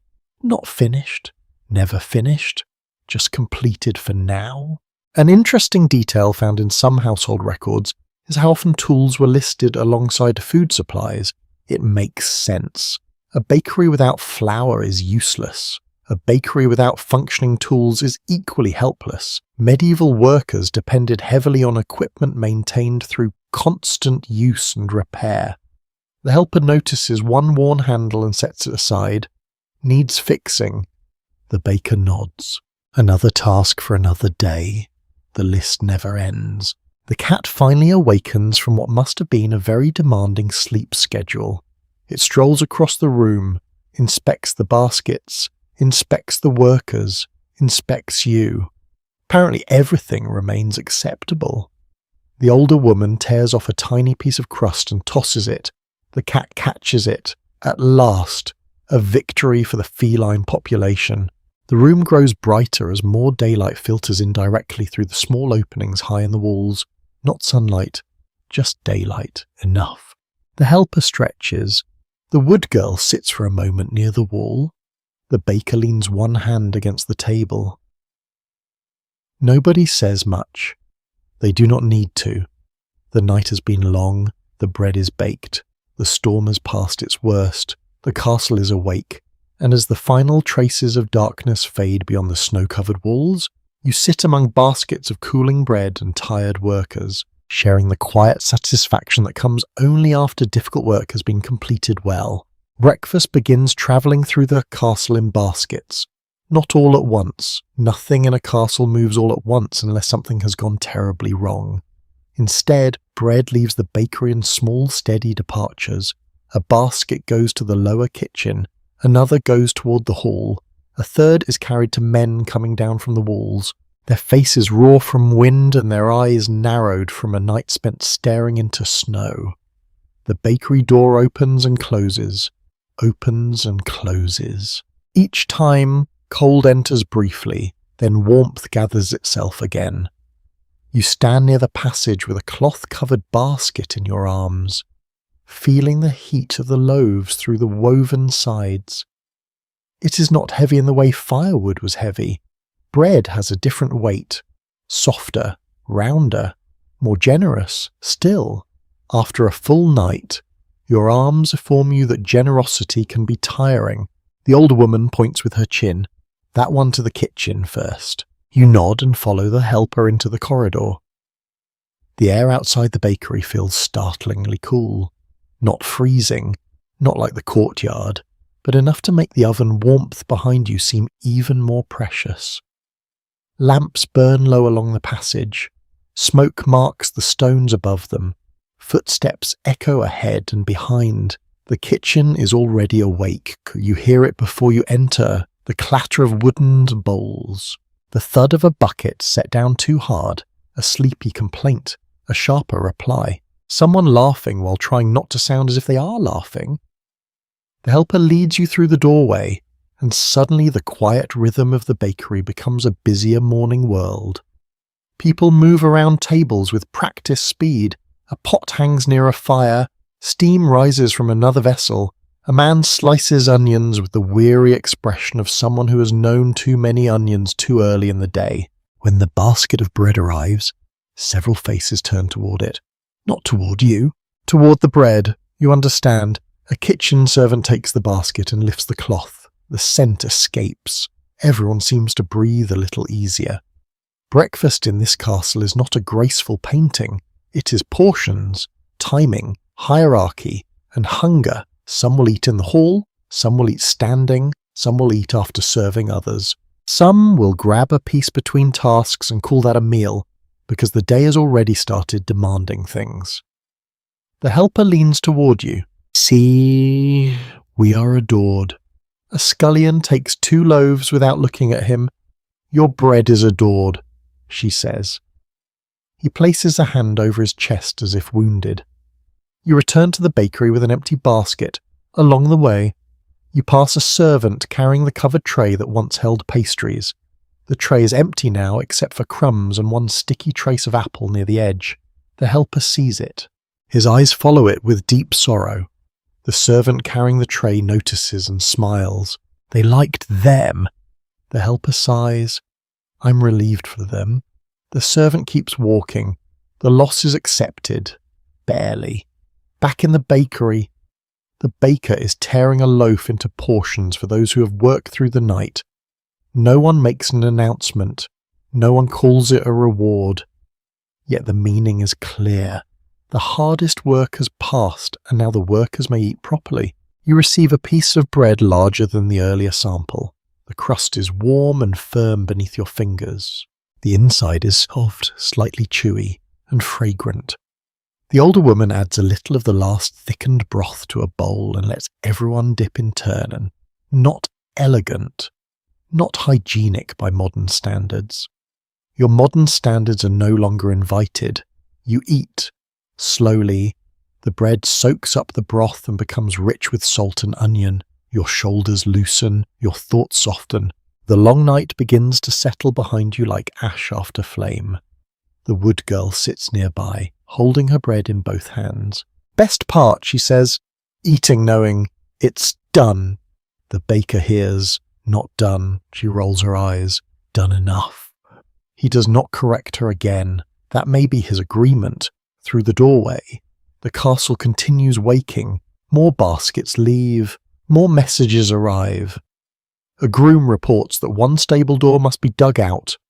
A guard says the outer path is passable only if you enjoy suffering. Someone claims the steward is pretending nothing happened in the snowdrift. That last report improves morale significantly. The older woman shakes her head while wiping a knife clean. By noon, he'll say he stepped down on purpose. The helper nods. To inspect the snow, the wood girl adds, with his whole body. Even the baker laughs this time. A real laugh. Small, rough, brief, but real. The bakery holds it for a moment like another kind of warmth. You look around at the smoke-dark beams, the flour-dusted boards, the baskets of bread, the tools set back in their places, the cat prowling near the doorway with renewed ambition. The room is messy, tired, and alive. It has fed the castle through the worst hours of the storm. It has turned grain and water, fire, and labour into mourning. Someone looking only at the Great Hall might think breakfast begins when bread reaches the table. You know better now. Breakfast began in darkness. It began when flour was measured, when wood was fetched across the courtyard, when dough rose beneath corn cloth, when smoke turned and had to be corrected, when the baker stood before the oven reading heat with his hands, when tired servants shared jokes and broth so thin it needed optimism.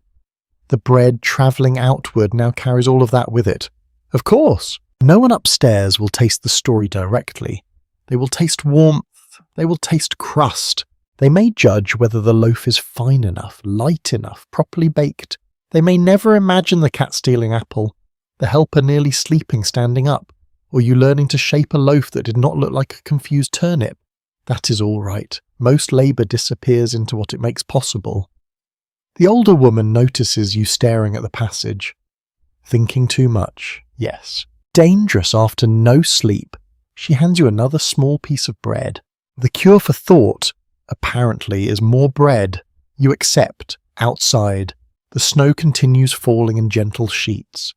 The wind has softened enough that the shutters no longer tremble. Instead, flakes brush the wood with a faint, almost tender sound. The blizzard that once threatened to swallow the courtyard has become a quieter morning storm. Still inconvenient, still cold, but no longer ruling the castle's heart. The final breakfast baskets are covered. The helper lifts one. The wood girl lifts another. You take the third. Together you carry them towards the passage, moving carefully through the warm haze of the bakery. Behind you, the ovens glow lower, their great work mostly finished for now. Ahead, the castle waits, hungry and snowbound, awake, and as bread moves outward into every corner of stone, wood, wool, and morning breath, you understand that the bakery has not merely survived the night, it has given the castle back its day. The morning settles over the castle slowly, not because anyone chooses a slow pace, because winter insists upon it. You carry the last breakfast basket through the corridor and return to the bakery one final time. The room looks different now than it did when you first stumbled through the door in darkness. The change is subtle. Nothing has moved very far. The ovens still stand beneath their soot-dark arches. The work table remains dusted with flour. The shelves still hold baskets and tools. The warm wool still belongs to the cat, yet the bakery carries the feeling of a task completed. The long night has passed through it, and the bakery has endured. The helper sets down an empty basket and stretches until his shoulders crack. The wood girl sits on a stool and closes her eyes for a moment. The older woman folds the final cloths into a neat stack. The baker stands beside the oven, one hand resting on the stone arch, looking at nothing in particular. Nobody rushes. For the first time since you arrived, there is no immediate demand, no dough waiting, no emergency, no urgent knock at the door, just a brief pause, a rare thing, a valuable thing. The bakery seems to recognize it. The fire burns lower now, not dying, simply resting. The fierce heat that carried dozens of loaves through the night has softened into a steady glow. Ash settles quietly. Small blue flames flicker around the edges of charred wood. The scent remains wonderful. Bread, smoke, warm stone, a trace of spice lingering from pastries long gone, a trace of apple from bowls already washed. The smell of work completed. You sit on the bench where you first thawed your frozen hands hours ago. It feels familiar now, almost yours. The helper drops onto the other end. Neither of you speaks immediately. The silence is comfortable. Eventually he says, "You stayed." You look around the room. "I suppose I did. Most people complain more. I complained internally. That counts." The wood girl opens one eye. "No, it doesn't." The older woman laughs softly. The baker shakes his head. The room feels smaller than before. Not physically, personally. When you arrived, Everyone was a stranger. Now they are simply the people from the bakery, the helper, the wood girl, the older woman, the baker, even the cat. The long night has worn away introductions. Outside, workers continue clearing paths through fresh snow. Every so often a figure passes the doorway carrying a shovel or bundle of wood. Voices drift through the corridor. Life continues. Yet inside this room there is a pocket of stillness. A reward earned, one loaf at a time. The baker finally speaks. Look, he gestures toward the shutter. You cross the room. The small opening is unlatched. Cold air slips through.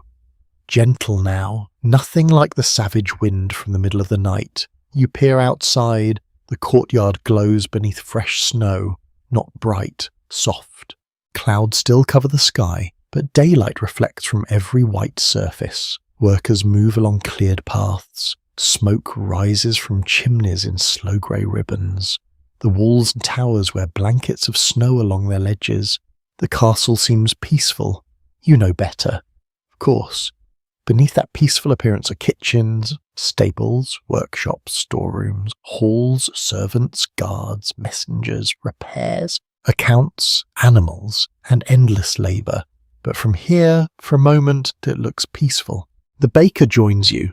My father worked this oven. You glance at him. He rarely volunteers information. He continues watching the courtyard. Before me. The older woman nods. I remember him. The helper looks surprised. You remember everyone. Someone has to. The baker says nothing more. He does not need to. The statement lingers in the room. An oven. A bakery. One winter after another. Different storms. Different workers. Different lords upstairs. Yet the bread continues. The work continues. The room continues.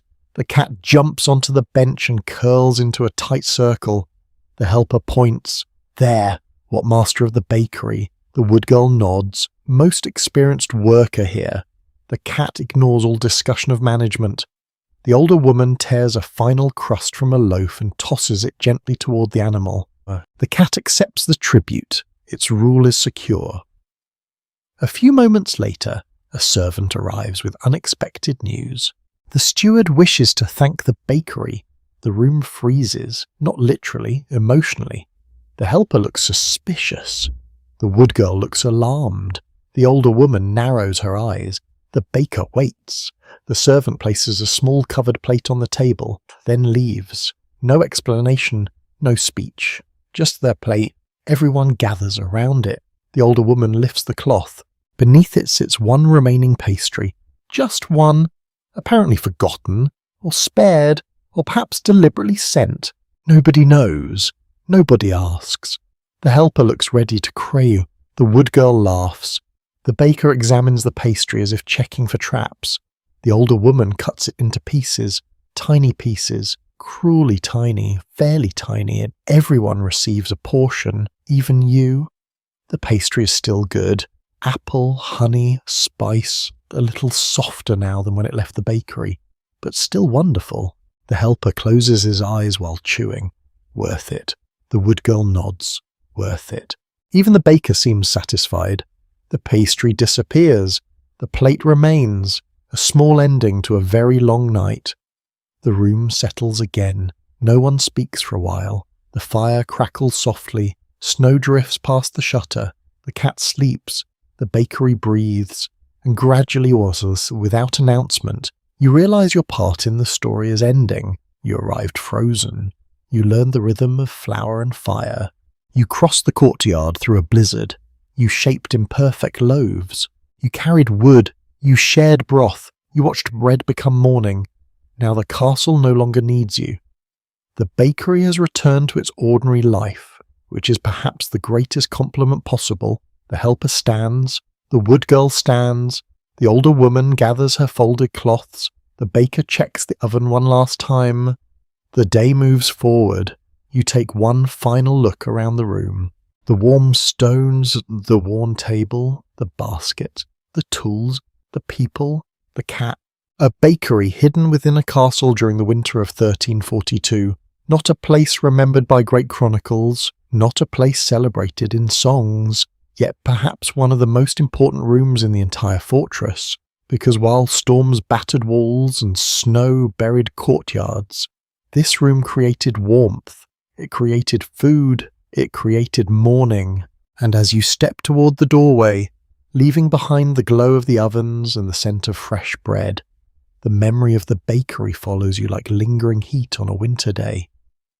Now, the night is truly over. The storm has softened into a distant whisper beyond the walls. The ovens rest after their long labour. The bread cools in baskets. The workers move gently into the tasks of a new day. And you, having spent the night among flour, firelight and falling snow, can finally allow yourself to drift. Imagine the warmth of the bakery lingering in your hands. Imagine the scent of fresh bread floating softly through the air. Imagine the steady glow of the oven stones, holding yesterday's fire and tomorrow's promise. Outside, snow settles quietly across roofs, towers, and sleeping fields. Inside, the memory of warmth remains. The baker tends his ovens. The older woman folds her cloths. The helper searches hopefully for crumbs. The wood girl watches snow through the shutter. The cat sleeps exactly where it always intended to sleep. Everything is calm. Everything is safe. The work is done. The bread is baked. Morning has arrived. So let the sounds of the bakery grow softer now. The crackle of fire fading into distance. The rustle of cloth becoming quieter. The footsteps drifting away through stone corridors. The wind gentler than before. The snow falling more slowly. Allow the castle to fade into mist and memory. Allow the ovens to glow a little dimmer. Allow the walls to grow quiet. And if you listen carefully, perhaps somewhere in that peaceful winter morning, you can still hear the faint crackle of a cooling loaf and the contented sigh of a bakery that has carried a castle safely through the night. Sweet dreams.